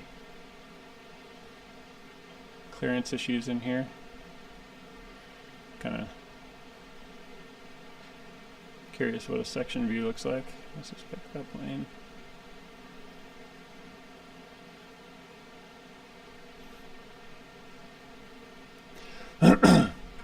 These are kind of actually, it's kind of an interesting view. I don't think I've ever sectioned an assembly.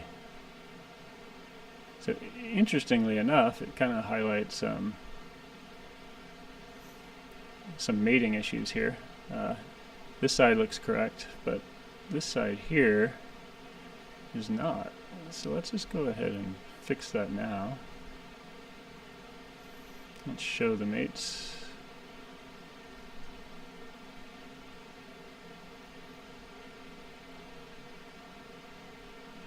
Where's that?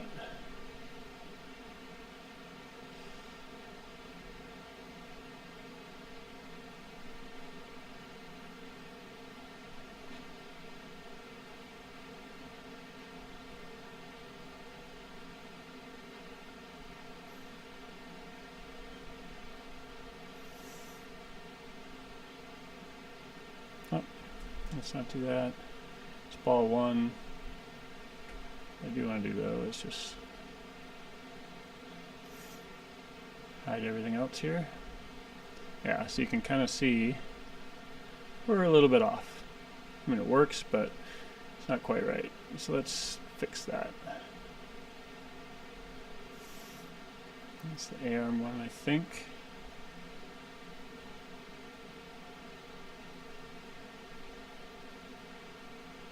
Let's just... I think that's correct.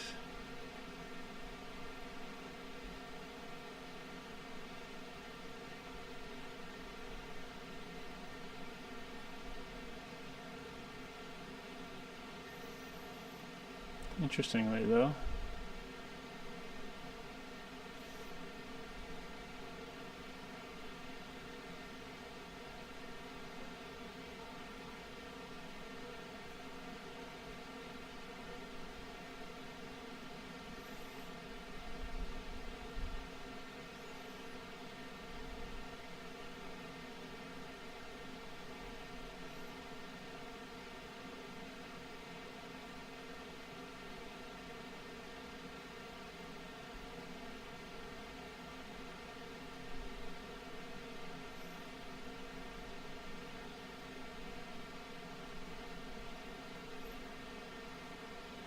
that looks better. Kind of.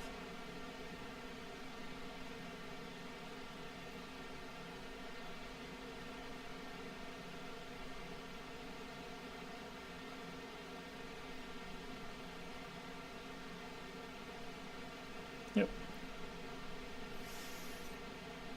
And so now we can show all the parts again.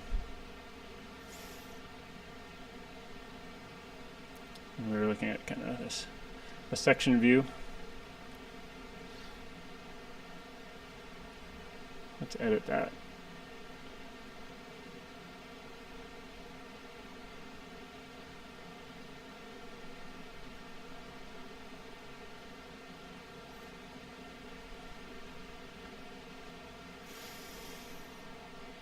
You know, that's mated.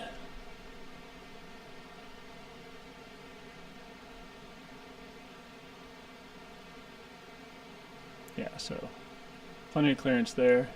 I'm just kind of curious. Let's just kind of keep running this backwards.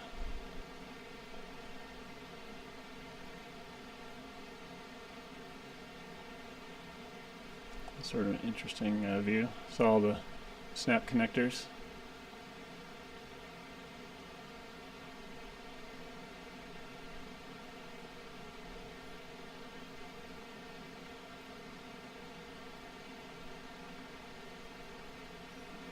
This would be a fun animation, I think. It's kind of a... In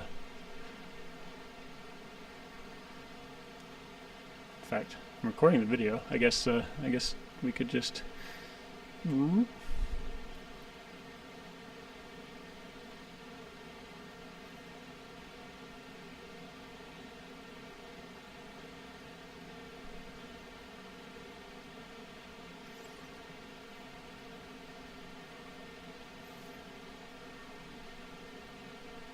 That's kind of fun. I'm gonna add a marker to that.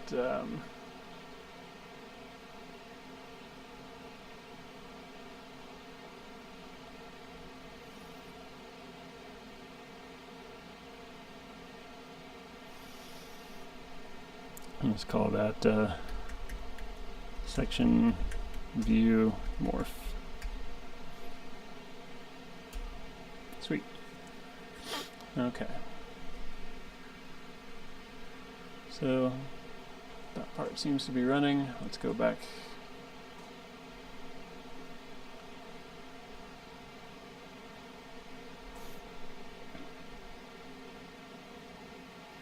Updated the tail, we've updated the top hats.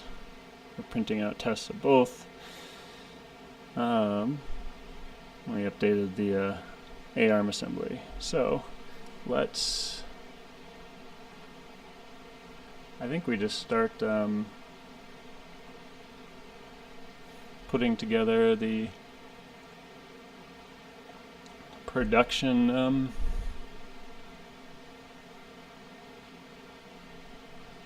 production kit. So let's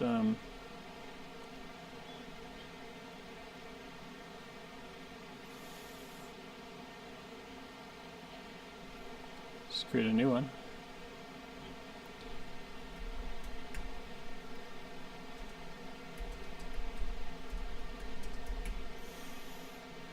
It's K14, so it's the 14th kit in the store. That's the TB-RD01, which stands for the Thorn Buckingham, which is the driver character, his race vehicle, desert vehicle, version 1.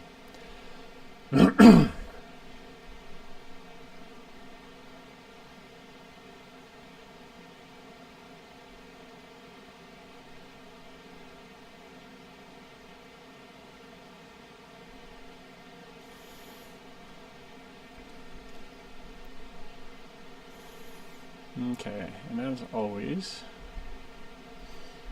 this is going to have a few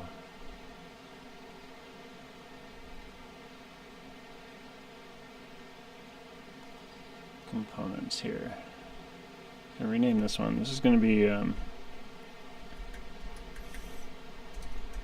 render bits, and these are basically specific components that are meant for the render, but that aren't part of the model catalog. So things like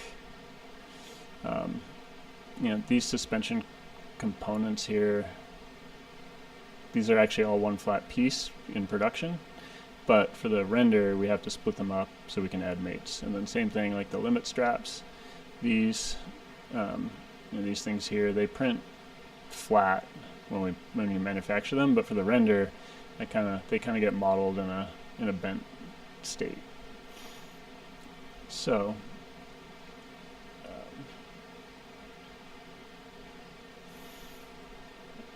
and because I don't want to keep those in the model catalog, they're really just specific to this one document.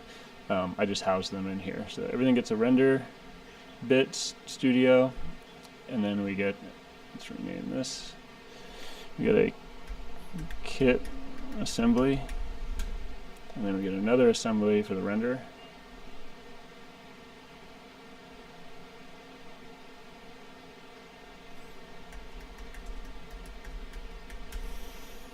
And then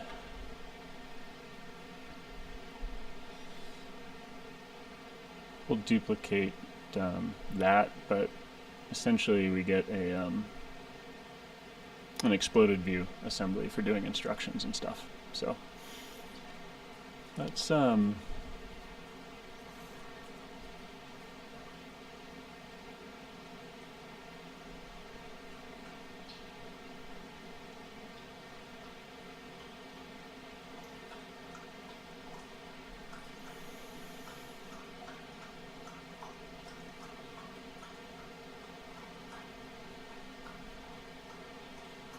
just kind of snag all of the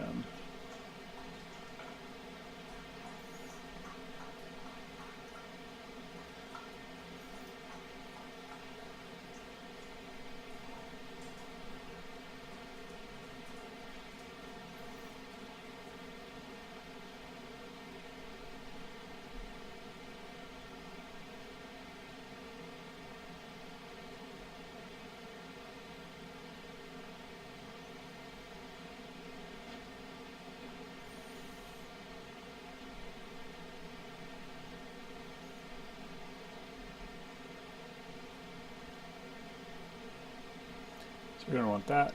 We're going to want that.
Okay, so what I'm doing is I'm just pulling out all of the render specific components that are different from the part that we actually manufacture.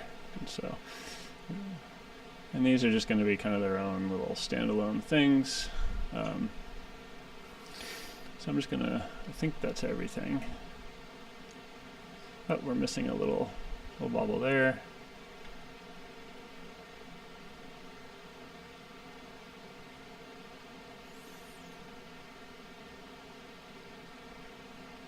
We might as well do both of them.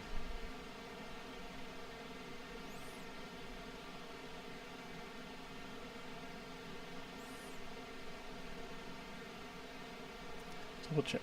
You got all the ends. Yep. Okay. So I'm just going to export this as a step file. We're going to call this tbrd01 render bits.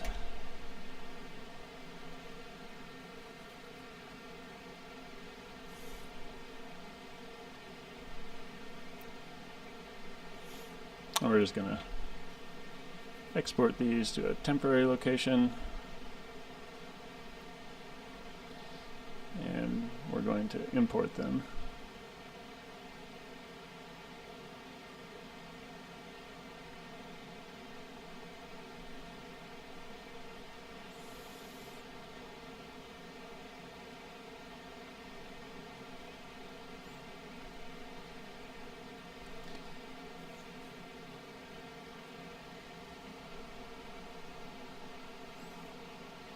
Import here.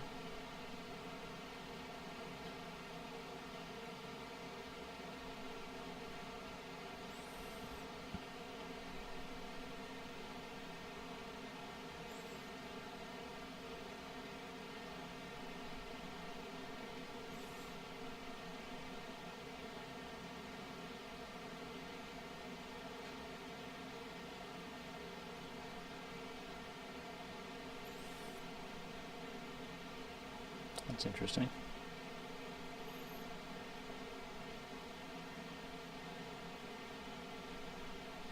so that's all we need there.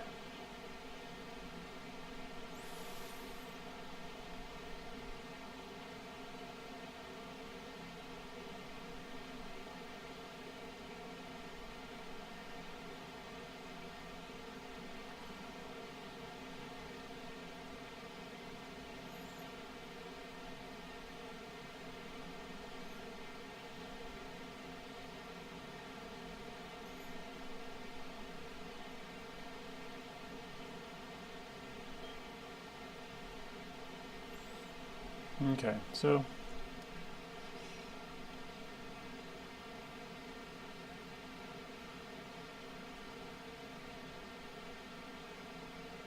we got all the pieces, looks like it.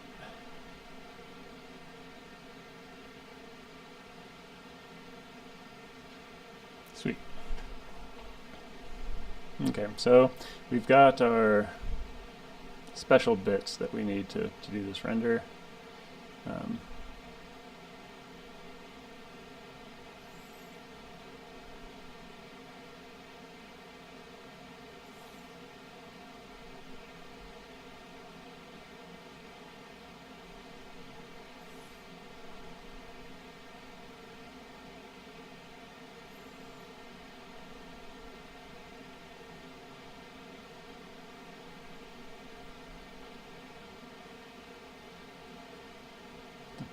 Okay, it wants those. Oh, because we got an import feature here. So now, what we can do, ideally, is we can build out our render assembly from catalog components. And we're just going to kind of work through this.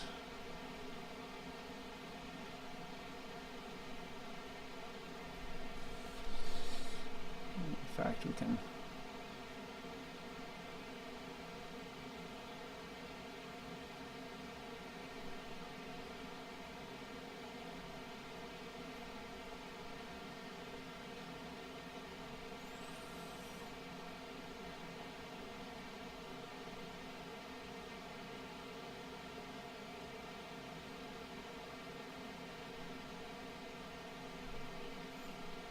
that. Oh, we actually don't want that one. We want a different one, but first let's do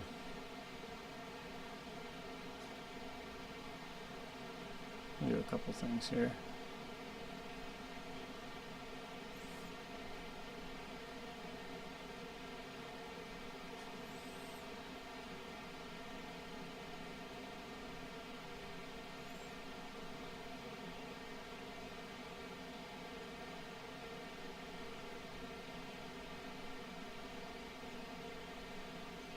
Make sure that those are tagged as a catalog component.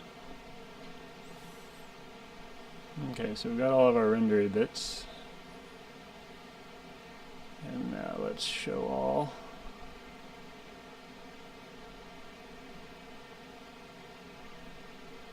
I'm actually going to drag this over to here and just kind of be able to use it as a reference.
That's our starting point, so we fix that. And we're just going in and we're rebuilding this model from scratch. And I think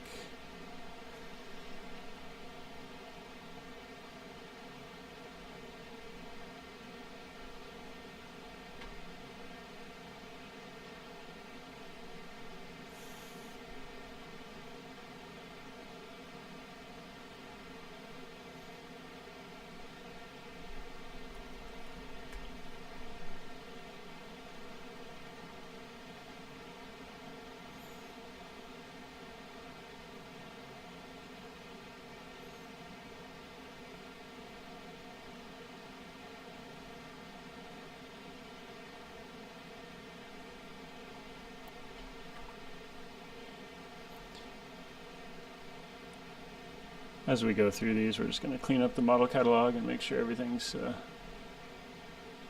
got the right names.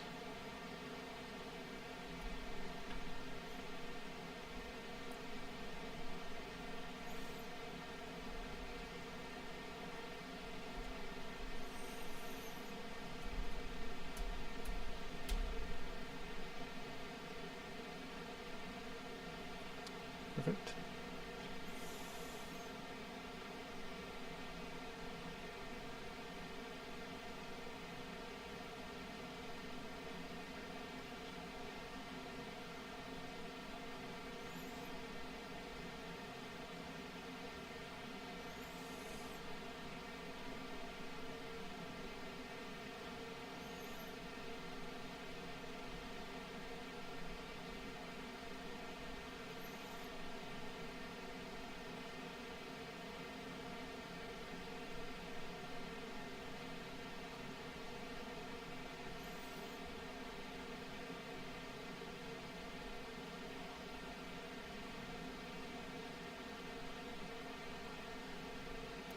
And what we're doing is we're just going in and adding the face properties so that when we pull this into KeyShot for rendering, these faces are already broken up for us. We do that by adding an appearance.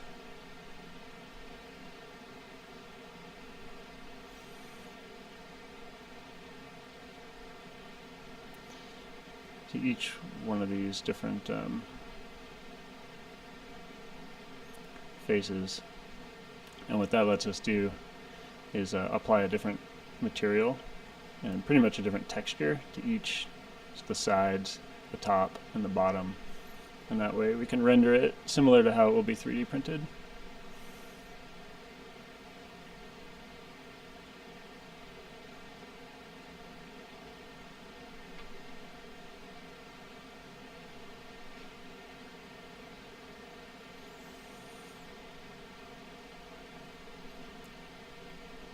Excellent.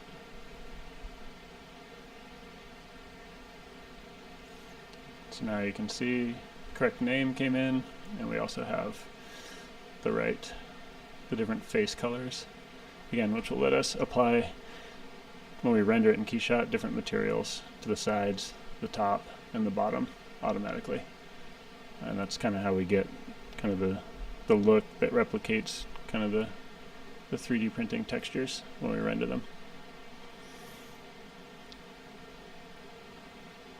Okay.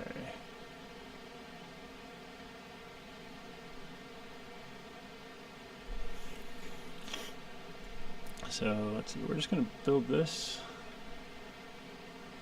just like we did normally. So let's insert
This is a little bit tedious, but it makes it much nicer when you're building models with the new things with these catalog parts. To have these already done just saves a ton of time in rendering. And so again, in Onshape, when you save these out as steps and you apply different face appearances to different faces, those will come in as separate faces when you import that step file into Keyshot, which then very easily lets you assign a different material to the different faces. So we've got a top texture, we've got a side texture, and we have a bottom texture that replicates 3D printing. So that's good. We're going to version that. And then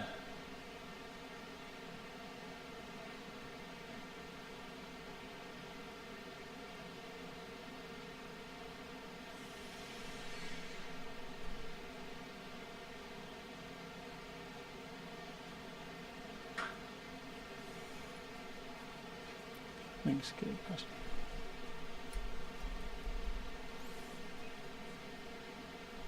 174.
Excellent.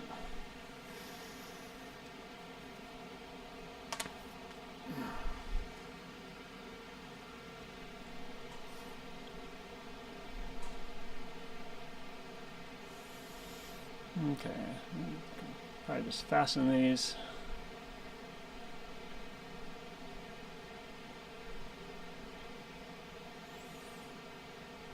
I'm just kind of looking at the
Yep.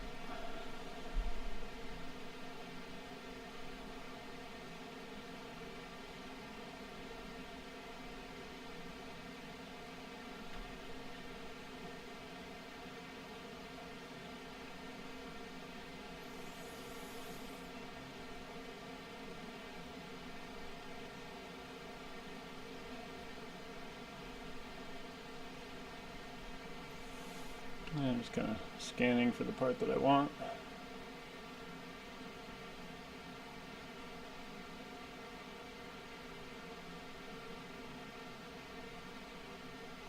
Actually,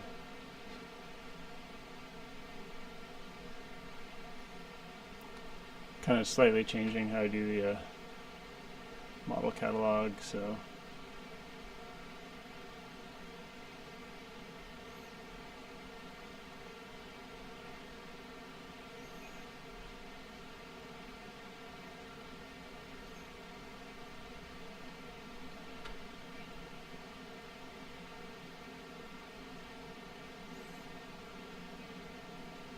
that's the one, I believe. 42.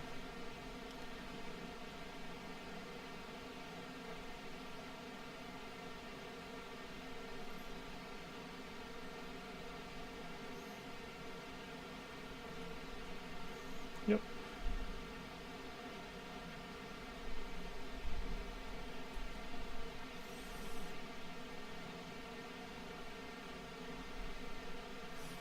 I'm just cleaning these up, so.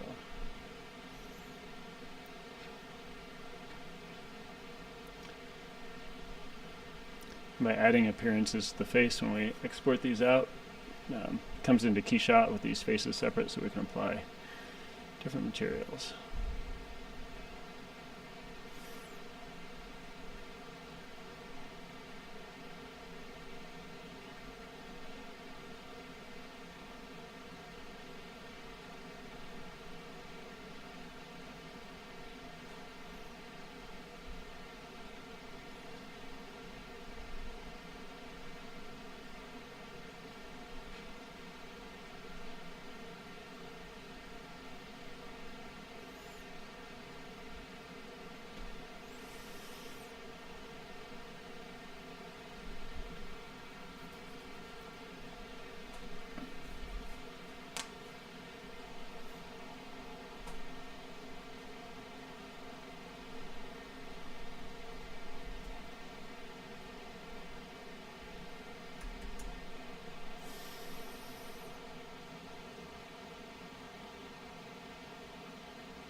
We're just building this just like we would in the real model.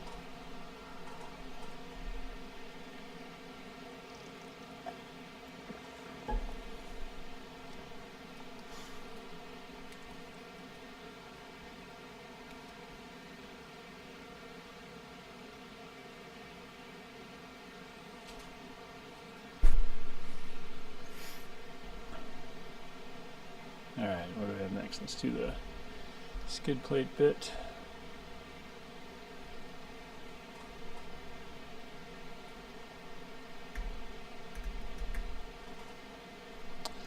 That's going to be CR 156.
And then as we go, this list here will give us all the official model catalog part numbers, which we can then basically replicate in Airtable so that we have a database definition of this as well.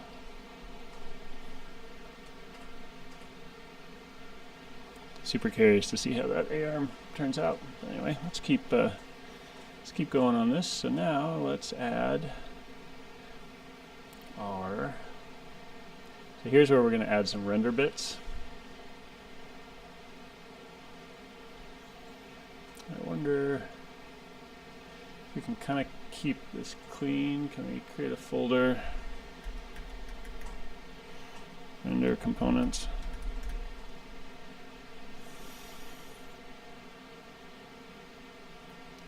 Let's insert those.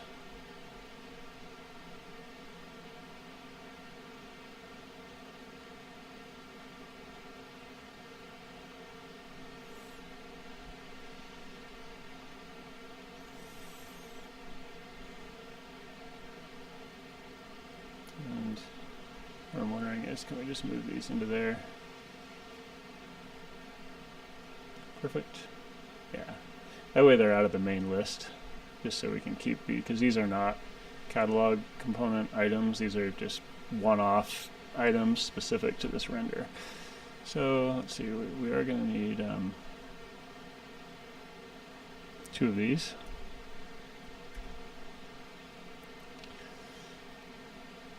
And let's just kind of create mates for these now.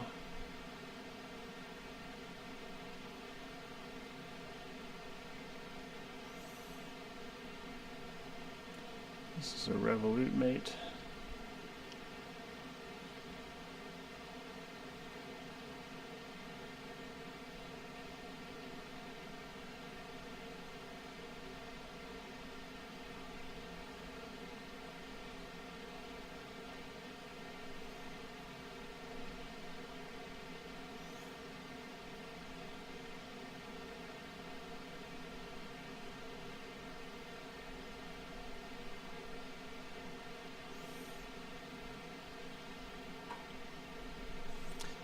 I kind of wonder, can we create a folder?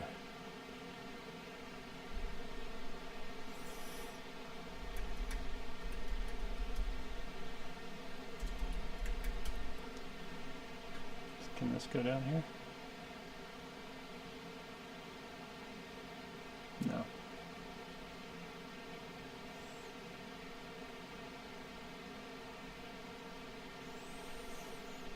That's too bad. That would have been handy if we could create a folder in the mate area. Is there a way just to kind of like... Not really. Okay. So we're just... We brought in our render specific components and we're just kind of mating them up.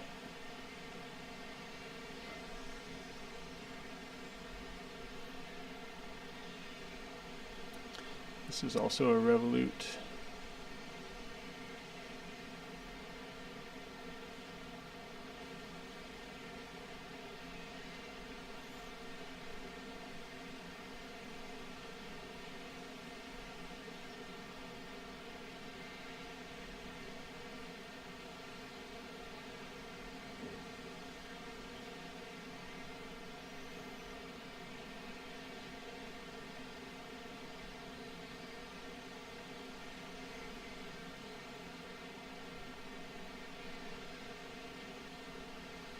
And we'll leave these green, that way they'll be different from the model catalog, so it should be very obvious that these are not kit components.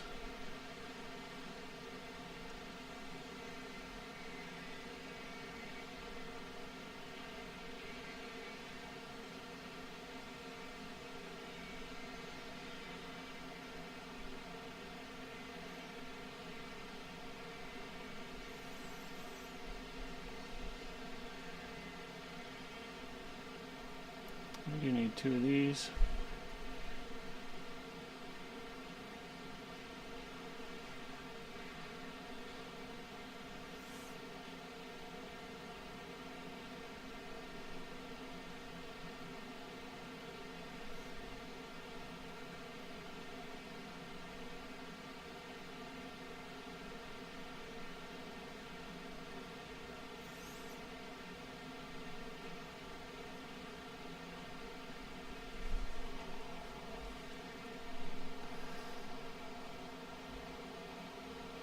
Kind of curious, how did I do that?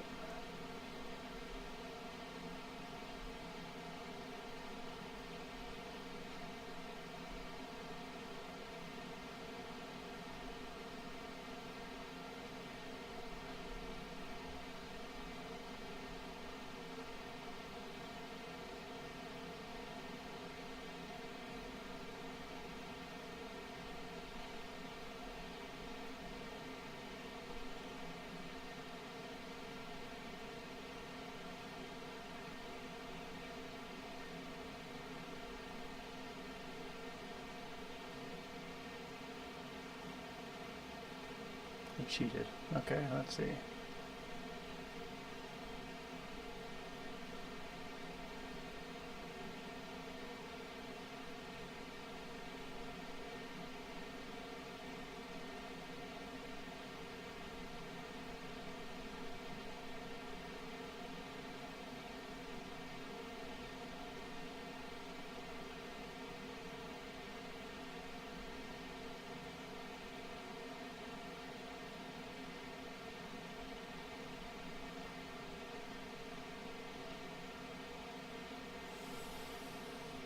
What the hell is that parallel to?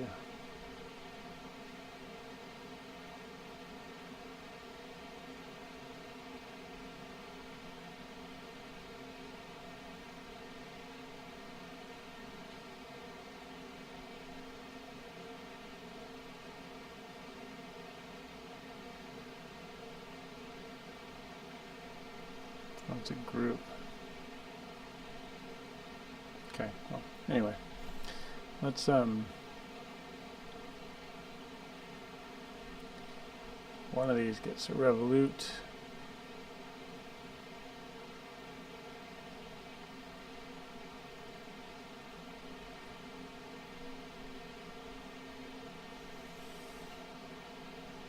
And the other one, I believe, gets a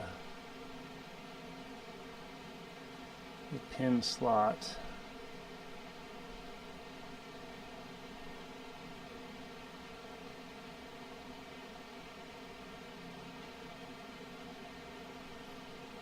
I think.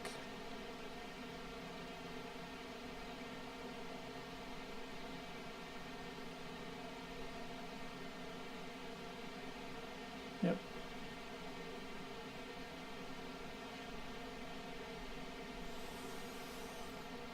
And then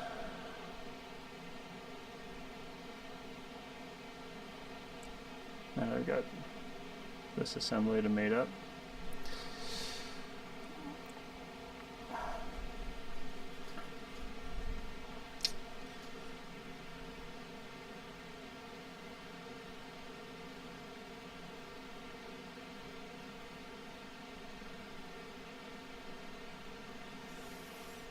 Let's start with the revolutes.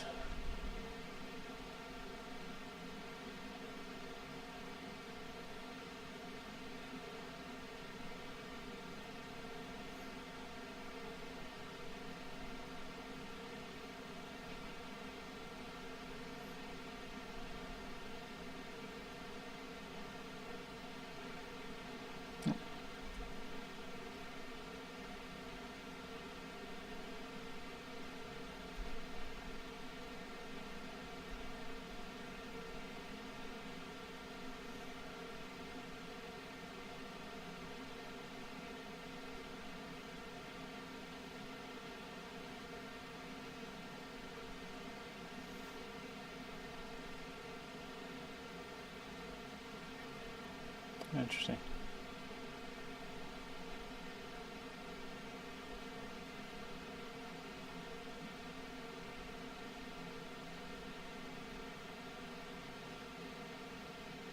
Oh, that's why. I'm being dumb.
Cool.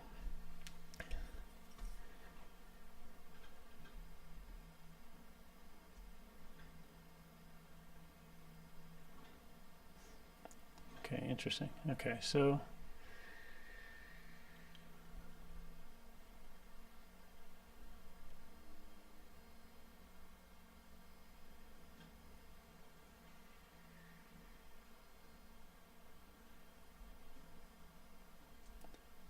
if I select it there,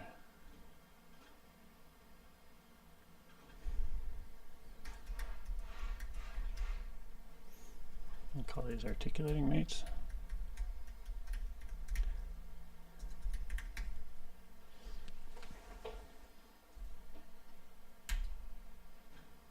Nice.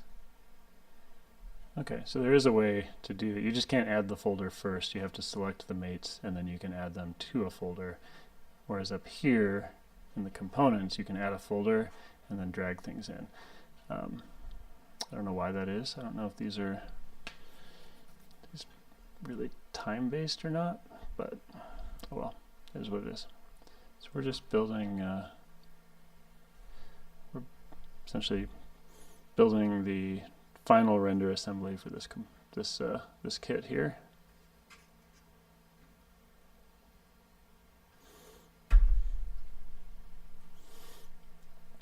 And getting this ready for production so that this can go up into the ClickRigs.com store on Monday. And so this is kind of it's kind of the reference assembly. So I'm essentially building this out from, we got all the catalog components into the ClickRigs master catalog, and then now we're doing a reference assembly for rendering, for instructions, and just for future reference as we produce these things. Yeah, because each of these kits usually has hundreds of parts, so it's a lot to keep track of. Hey Joe, thanks for the comment. They're a lot of fun to design and a lot of fun to play with. It's kind of like Legos, but for toy trucks with actual functioning realistic suspension. Because all of these parts are modular and interchangeable, so you could take them apart and build totally new kits. We're just outside of Bozeman.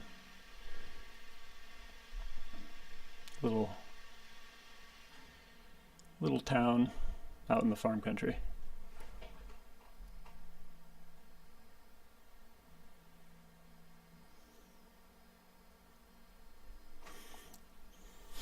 Are you from the area by any chance?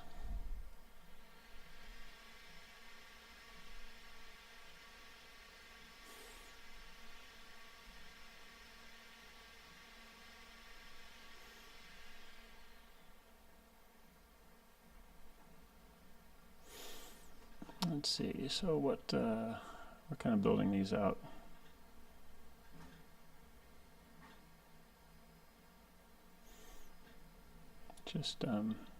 Just like we put them together earlier in the stream.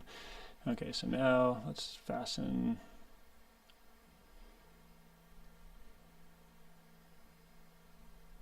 this part of the assembly to here. And this kind of gets sunk in for, actually, you know what, let's undo that.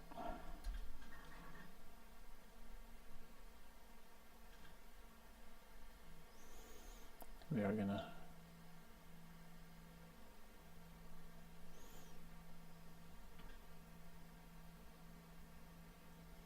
oh, awesome.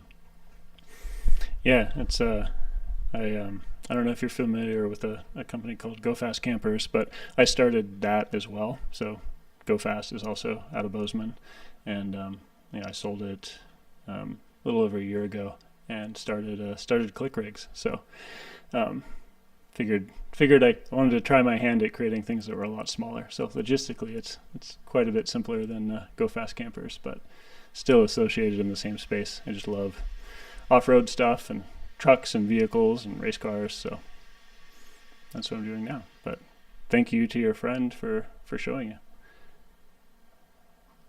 Let's see. So we're just kind of putting this assembly together, and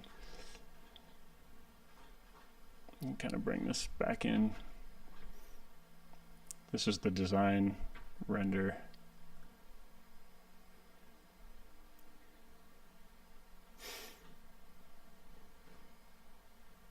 Got a little bit of a slow connection today. Glad the stream's been holding up.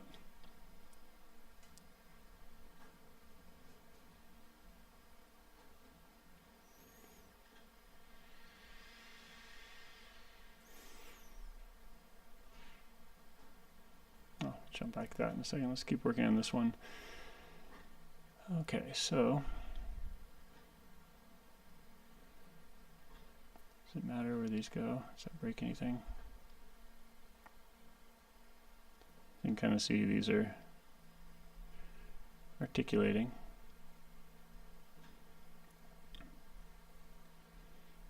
So now we need to insert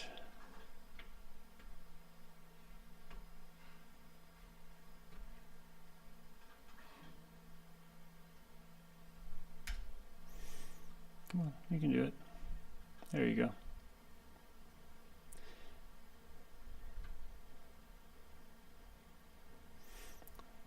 So this is the model. We're essentially rebuilding this, but all the articulating bits. We're rebuilding this with official catalog components now that they're in the catalog, and just kind of gives us a chance to double check the final assembly before we get the kits into production.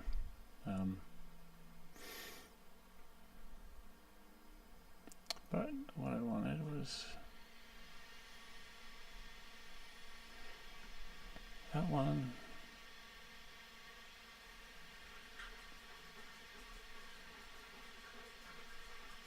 CR184 is the part that I want. So let's go find that in the component library.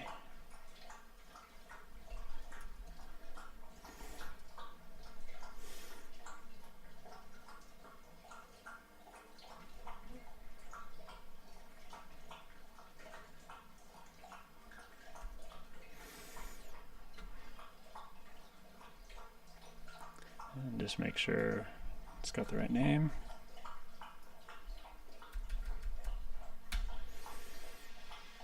And kind of one of the things we have to do, oh, I probably do, yeah.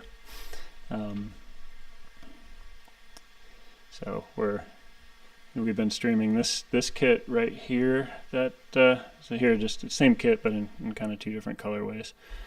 And we've been working on this on the stream for this will make 3 weeks today. So it's finally wrapping it up. So this thing's probably it's gonna have 60-ish hours of direct design time in it. And so now you kind of caught me at the tedious end where I'm just going through and making sure all these parts are organized so they don't get out of hand and rebuilding this model. Yeah, I think if you're into all that stuff, this definitely be into these. It's it's functionally they're very realistic, and then they've kind of got their own style. And where it differs a little bit from RC is obviously you're not controlling these.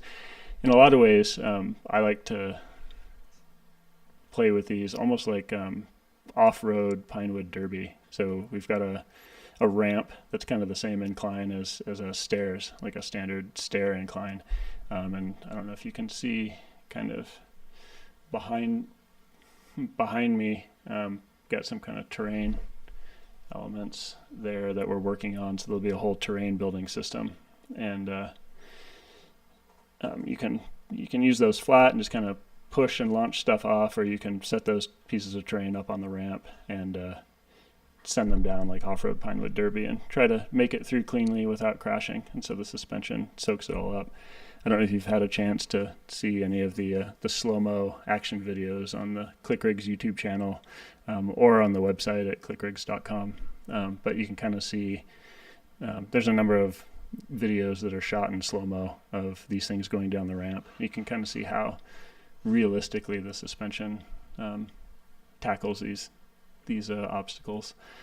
But so that's kind of generally how you play with it. So that's one difference from RC. But the other difference is that, again, these components are modular, and they, kind of like this one, they all click apart, and they all fit the parts from other kits. So it's just like Lego in that way. It's a different system, but it's like Lego in that you can take these apart. You could put A-arms on like our, we've got a number of leaf spring vehicles. I'll probably work on an I-beam one next. So yeah, it's excellent starting point for sure. So anyway, what I'm doing now, let's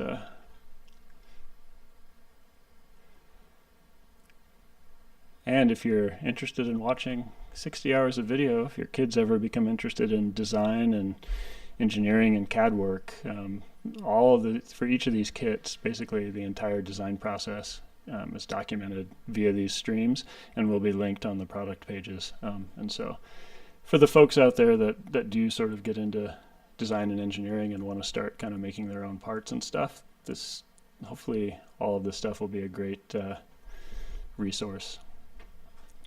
We have one kit in the store that has some machined components in it, because we do also have a fully automated CNC machine shop.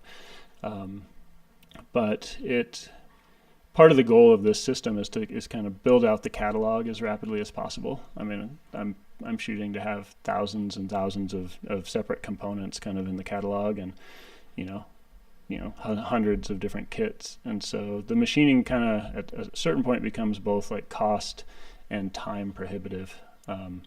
And honestly, the plastic components hold up so well. We have toyed with the idea of doing like some special edition ones that are like all of the components CNC machined out of billet, but they would be quite a bit more expensive. It would be cool though, so we'll probably do some just for fun, but as the standard kind of system method, I think that would get a little out of hand and be too expensive for a lot of people to enjoy. That said, we've got the machine shop, so we will be doing some kind of billet special editions, and those parts will be interchangeable with all of the other parts. So you could get a billet kit, but then you could use those billet parts in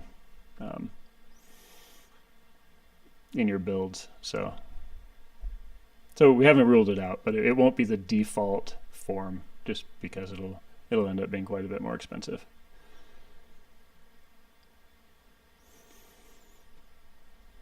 And so now I am just altering the appearances here. So essentially these components are the catalog components, and you can reuse them when we design other kits. And to render them, we render them with different materials. And so these sort of top surfaces have one material and texture versus the sides versus the bottom. And by adding an appearance to these faces, when we bring these parts into KeyShot for rendering, it automatically breaks these faces out so we can apply different materials. So it's easier to do it once the first time these parts go into the catalog than it is to do it every single time you use the component. I'm going to do a version, so I'm doing the tedious work now. And then now we should be able to insert that part.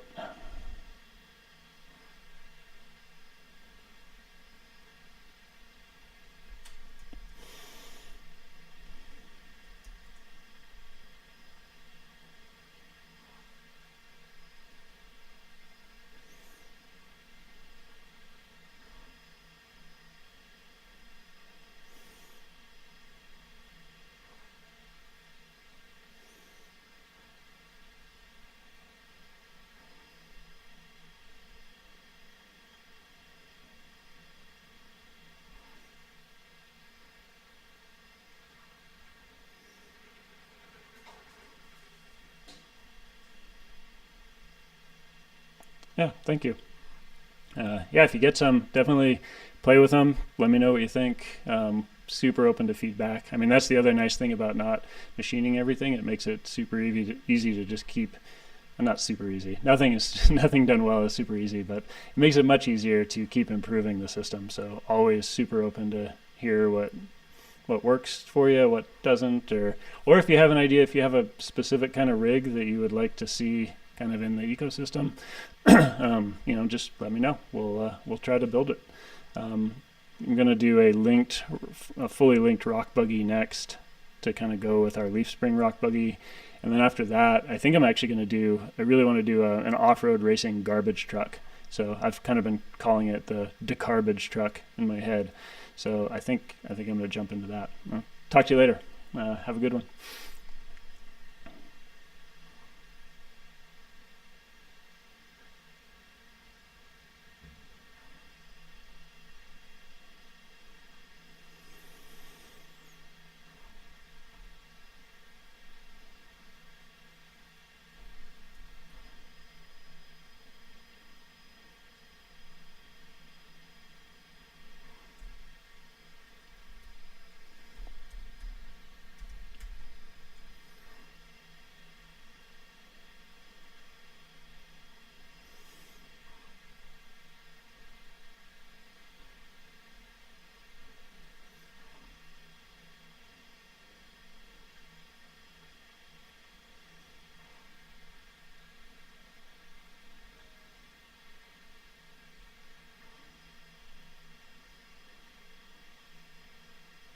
Actually, it's interesting.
cool. We gotta, let's check these pieces that we just got in from the printers here.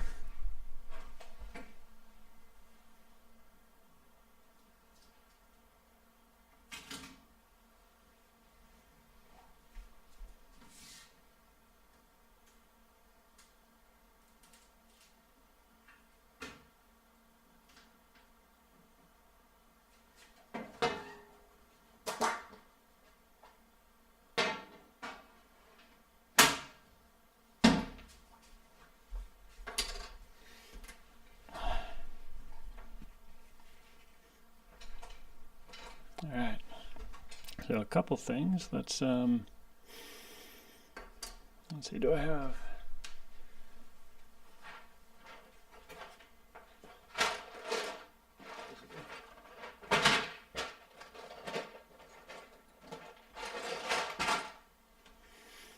Okay, so we're checking to see if the new slots make the limit straps a little easier. Oh yeah, way easier. And let's just make sure that that still has the effect of locking it off. Yeah.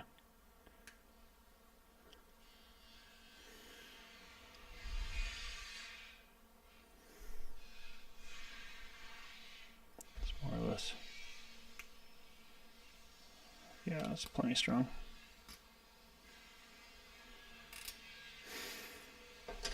And then kind of checking these, so that's definitely stiffer. I kind of want to just put it together here and test it out. Let's see.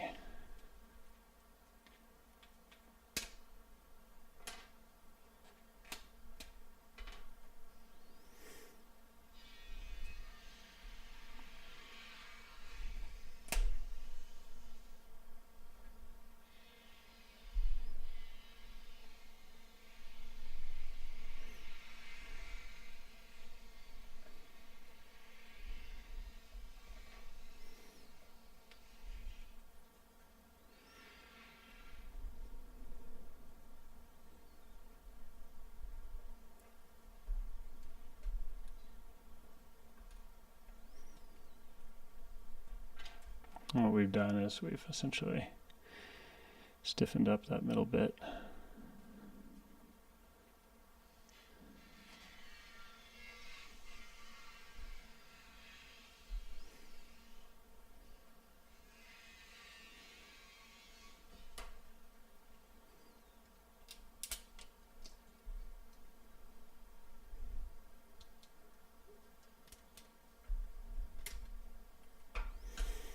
So we're going to redo this.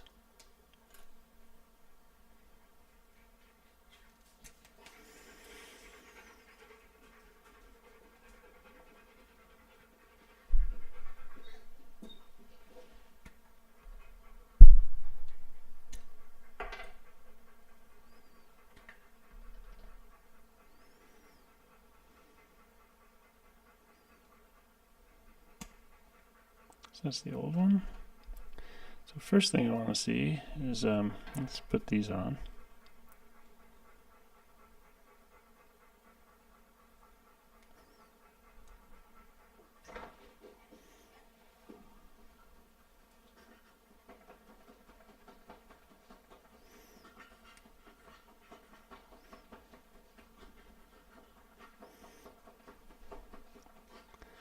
Again, you'll feel it seat, but it takes a good push, but that pops in nice and flat. And it's going to stiffen this whole lower A-arm up, and you don't need it everywhere. Like we don't have it on the top because these are so short, but you definitely need it like where there's a lot of load. So because this goes directly to the spring, having these be stiff is nice. We didn't do that on the Mayday kit, and it still works. But each kit we try to improve, so it's kind of like a iteration on an actual race car. And then we've got the stiffeners on these long trailing arms as well. Well, let's just pop these in.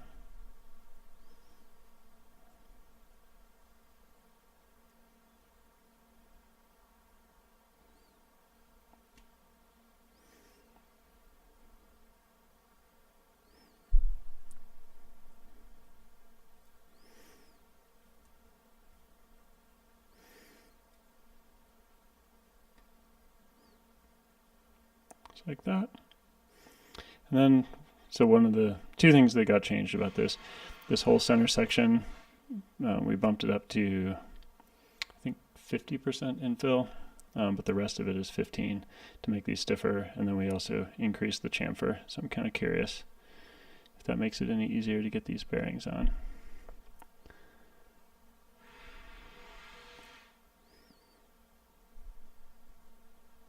A little bit.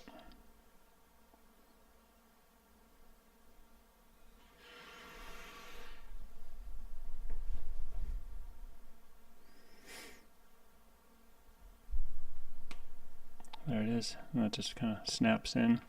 And once it's snapped on, kind of that lip retains it, so bearing retention on these should be really good. It does take a little bit of force to kind of get it started.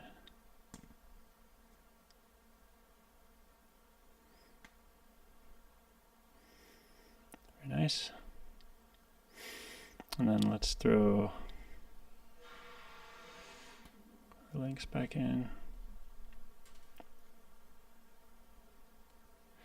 Make sure we get these stiffeners seated in the middle.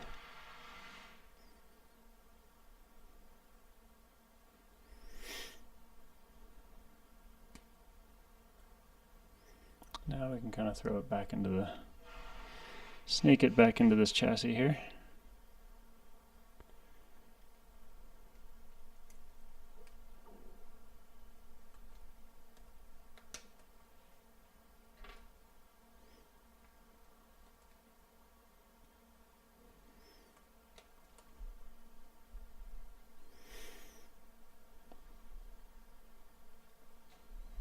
And we'll pop our links in while we've got them all exposed.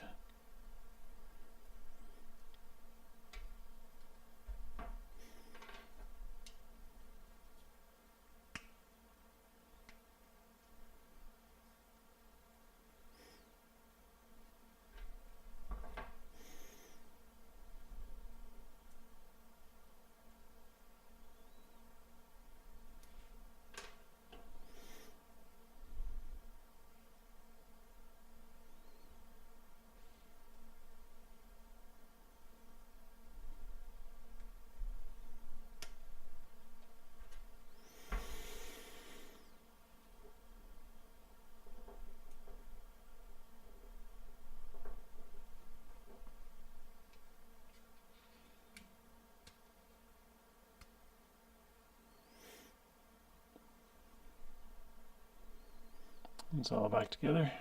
Just throw the wheels back on. I'm kind of curious to see if it's a little bit stiffer up front.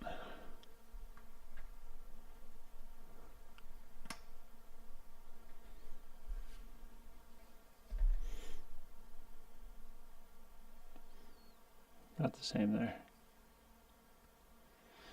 But does make it easier to get those bearings snapped in, so we'll probably run with that.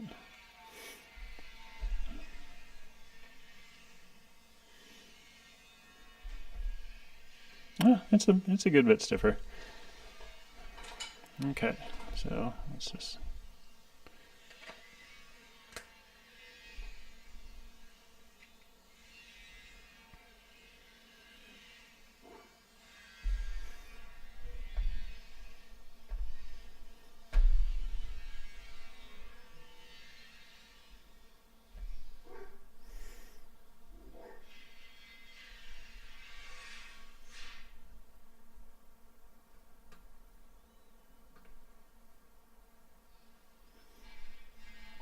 jump back into the CAD here.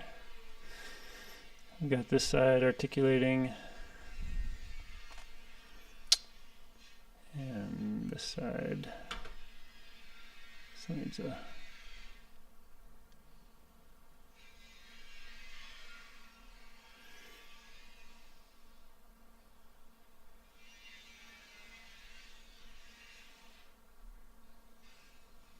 and I think what broke it last time was that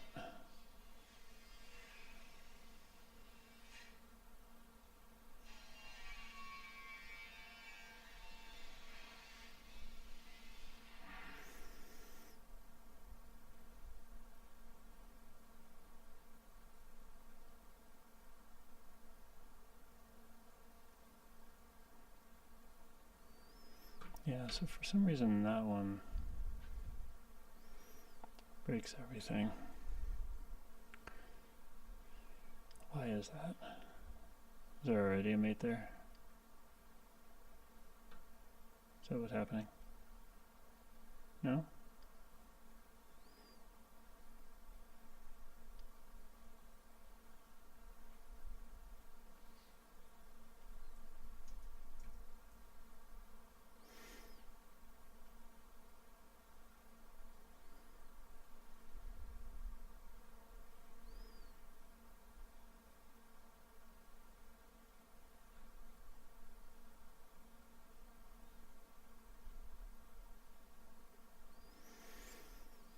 Oh well, let's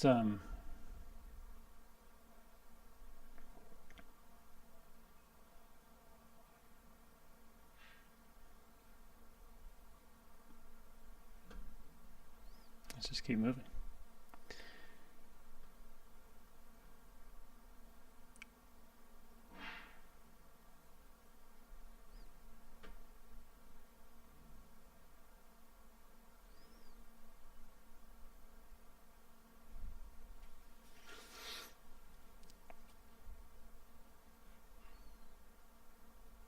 Do you think I'm going to move these into the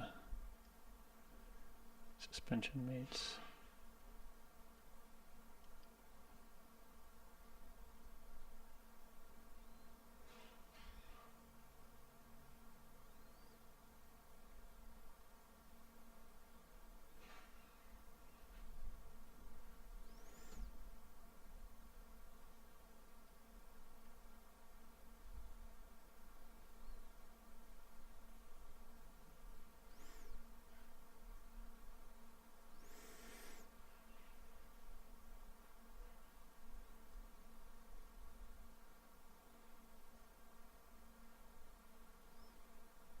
Cool. Now let's find. Actually, let's put the. We're going to insert.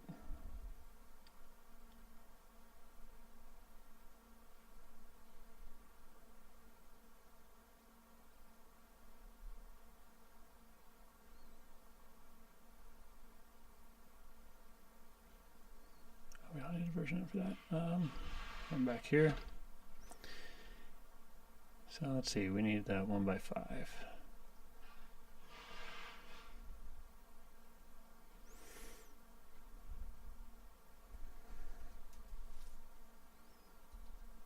Actually 1x7.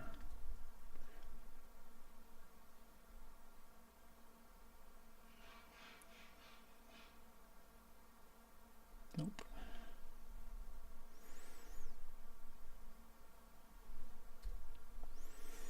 It's in here somewhere. We'll find it.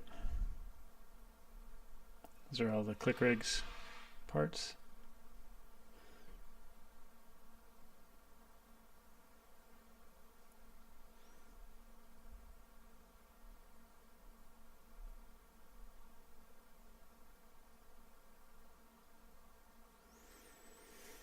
There it is. That is 82. Let's get the proper name.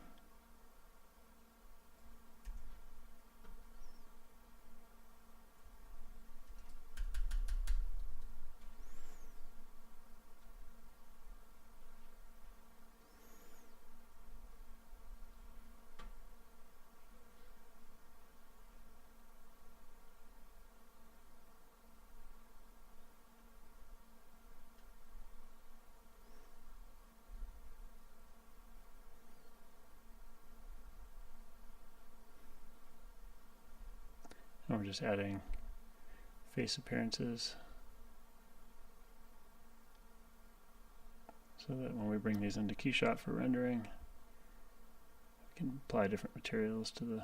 We basically have 3 materials. We have a top, a side, and a bottom. Version this.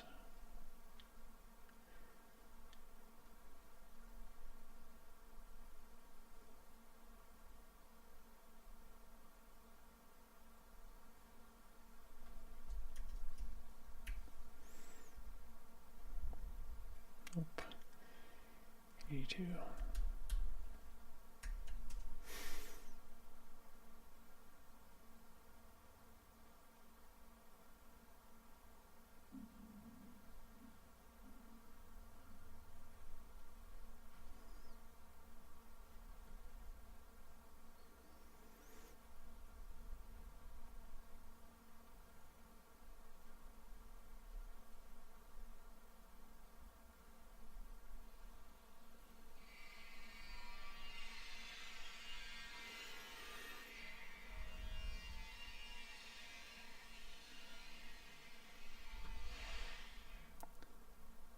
So we're just rebuilding this assembly with all the official part number components.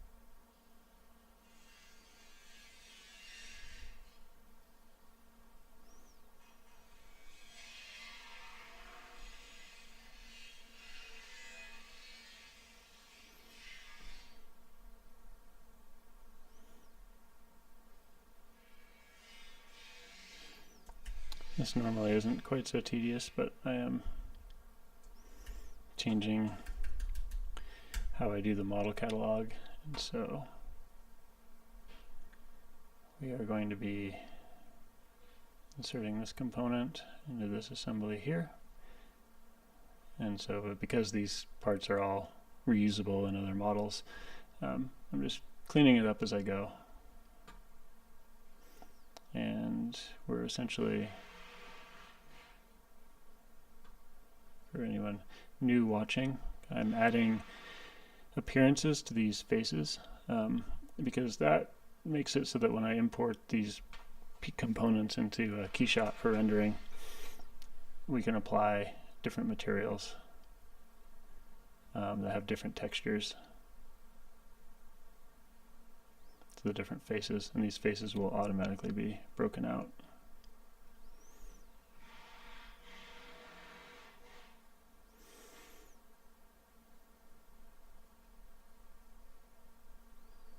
Missed one.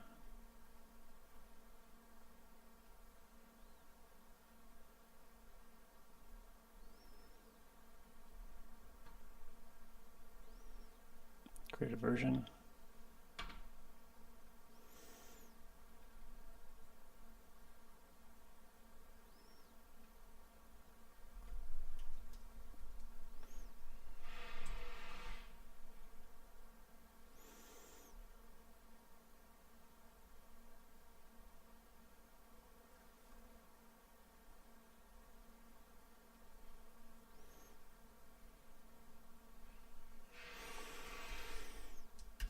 I actually use 2 of those.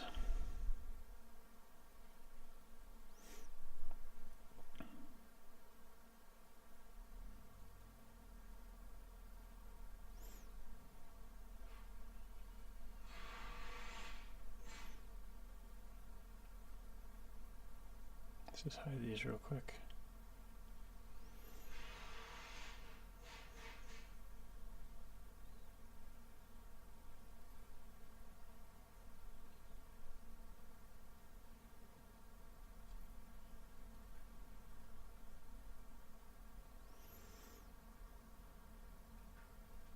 Wrong direction.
Move those out of the way a little bit. Let's do the stiffeners.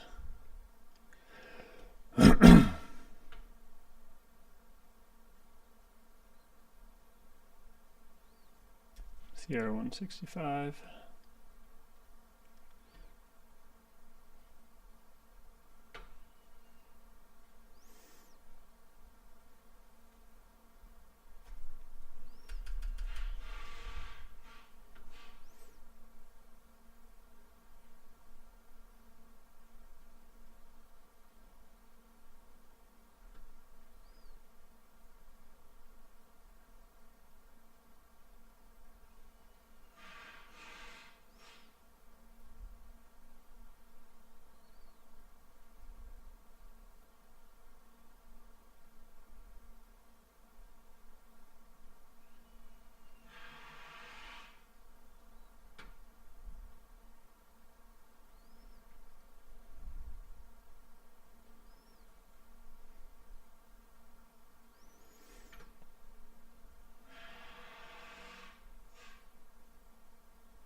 I think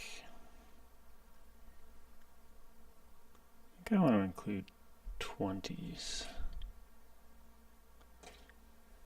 So let's go find 20s.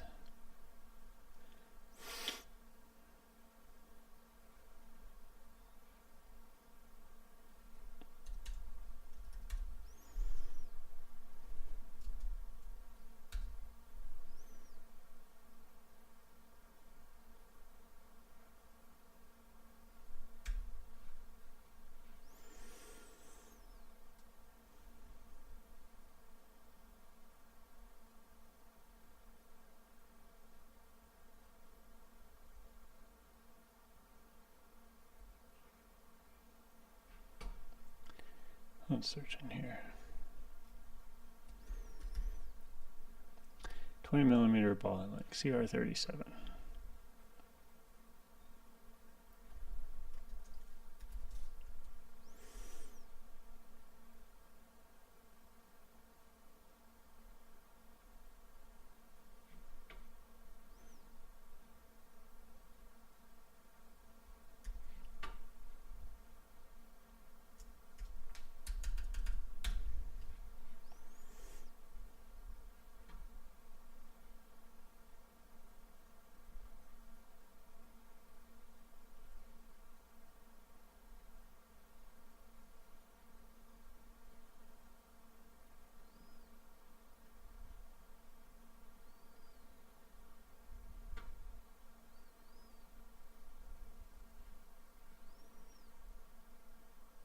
037.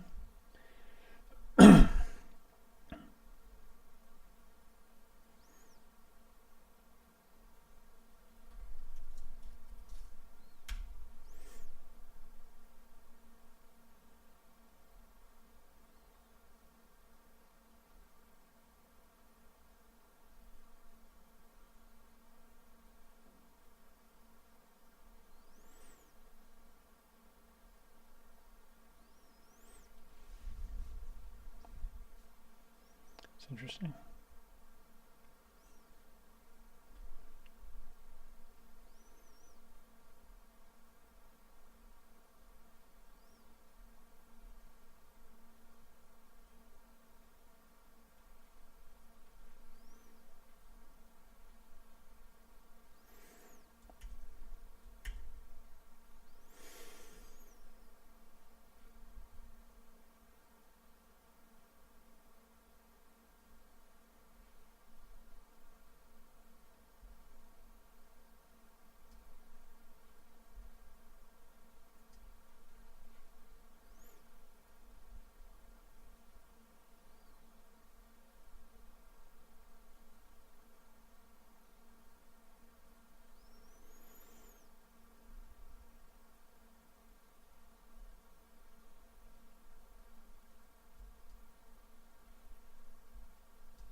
Excellent.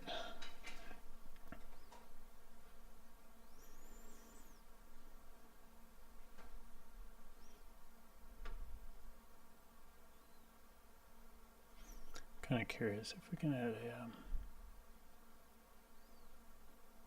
parallel mate.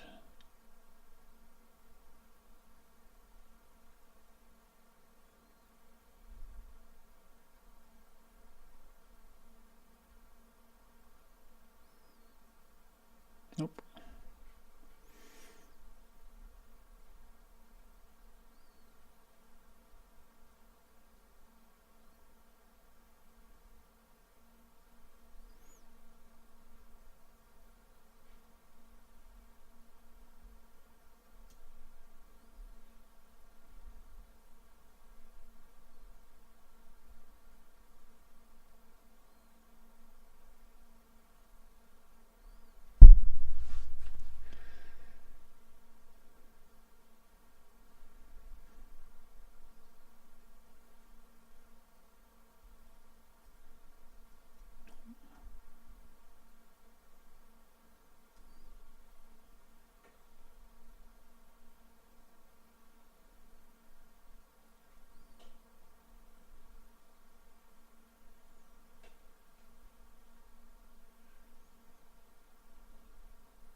Excellent. And let's put those up into there. Keep this a little organized.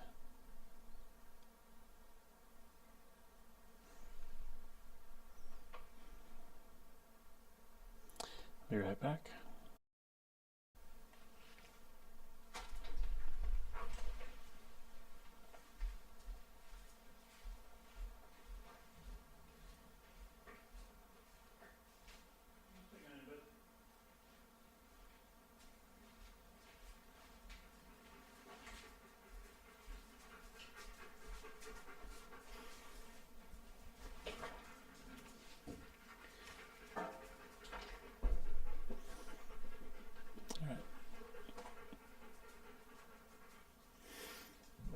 So we're just building this front end out here.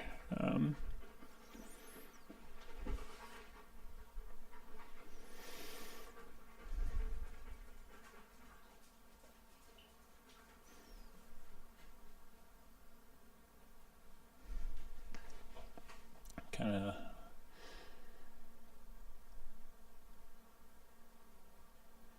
go to our component library.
What I'm doing is I'm looking for somewhere we've got a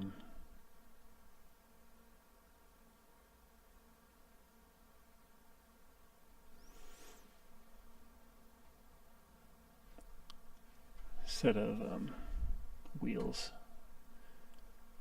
Let's go into this one. Nope, not that one. This one.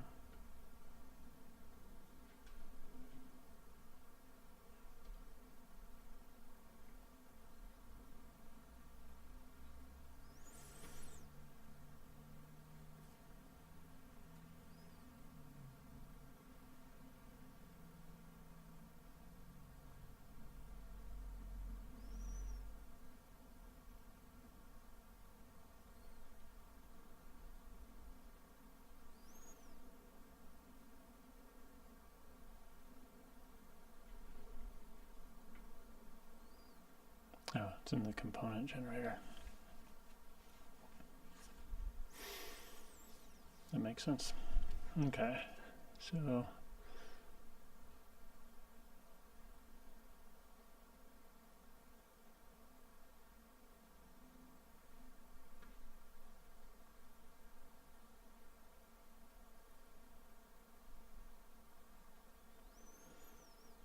we want assemblies.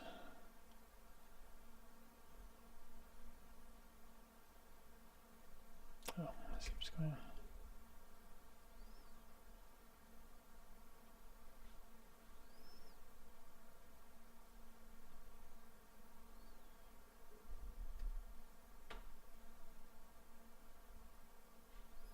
Let's version this.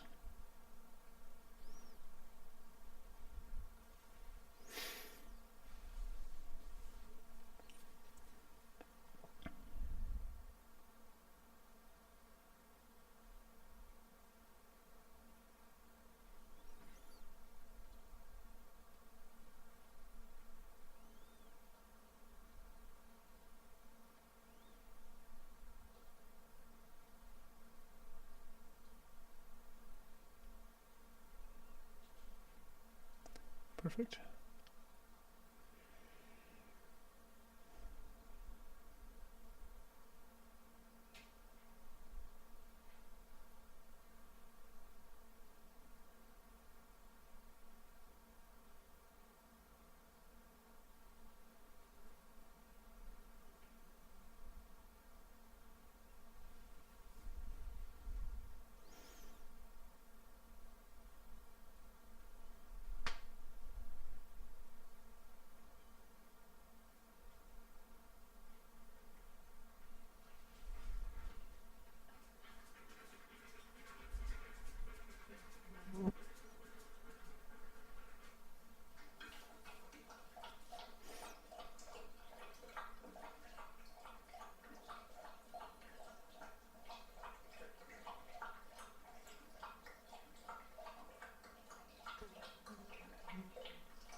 Excellent. Coming along.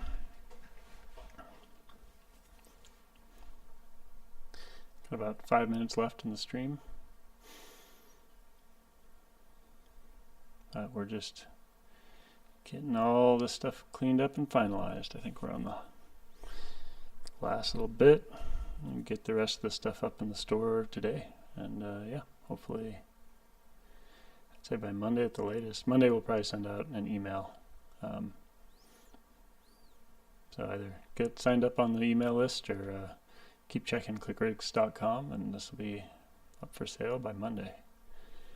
Let's see, let's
get to work on the rear.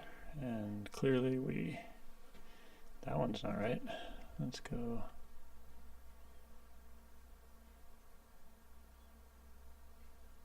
Change that. It's better.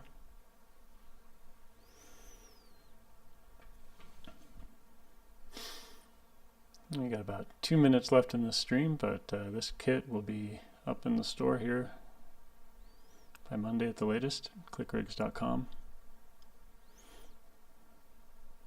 It's kind of basically we're getting the production CAD ready for this model here.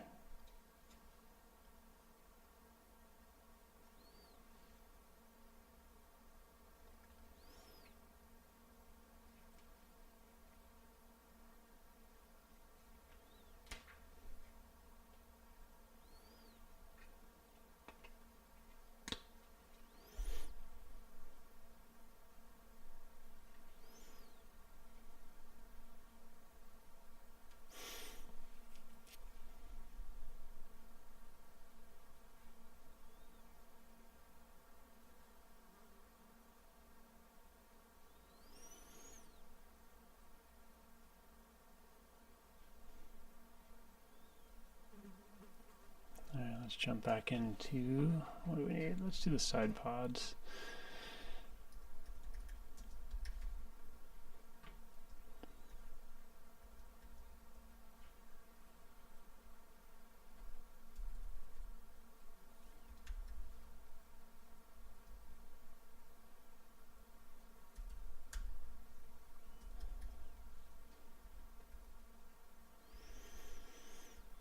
It's going to be 163 and 164. So let's go into component library. Look at all our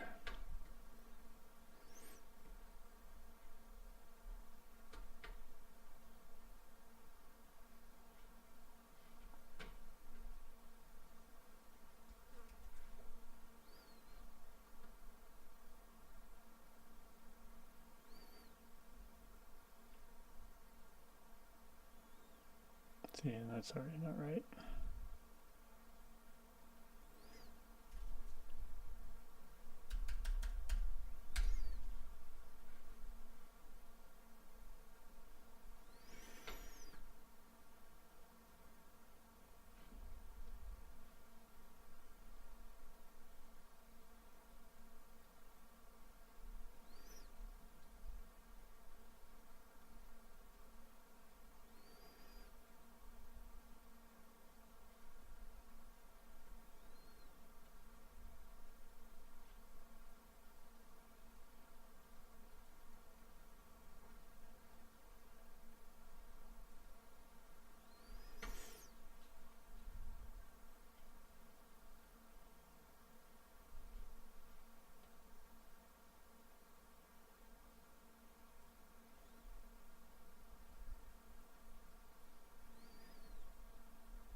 All right. Well, looks like we're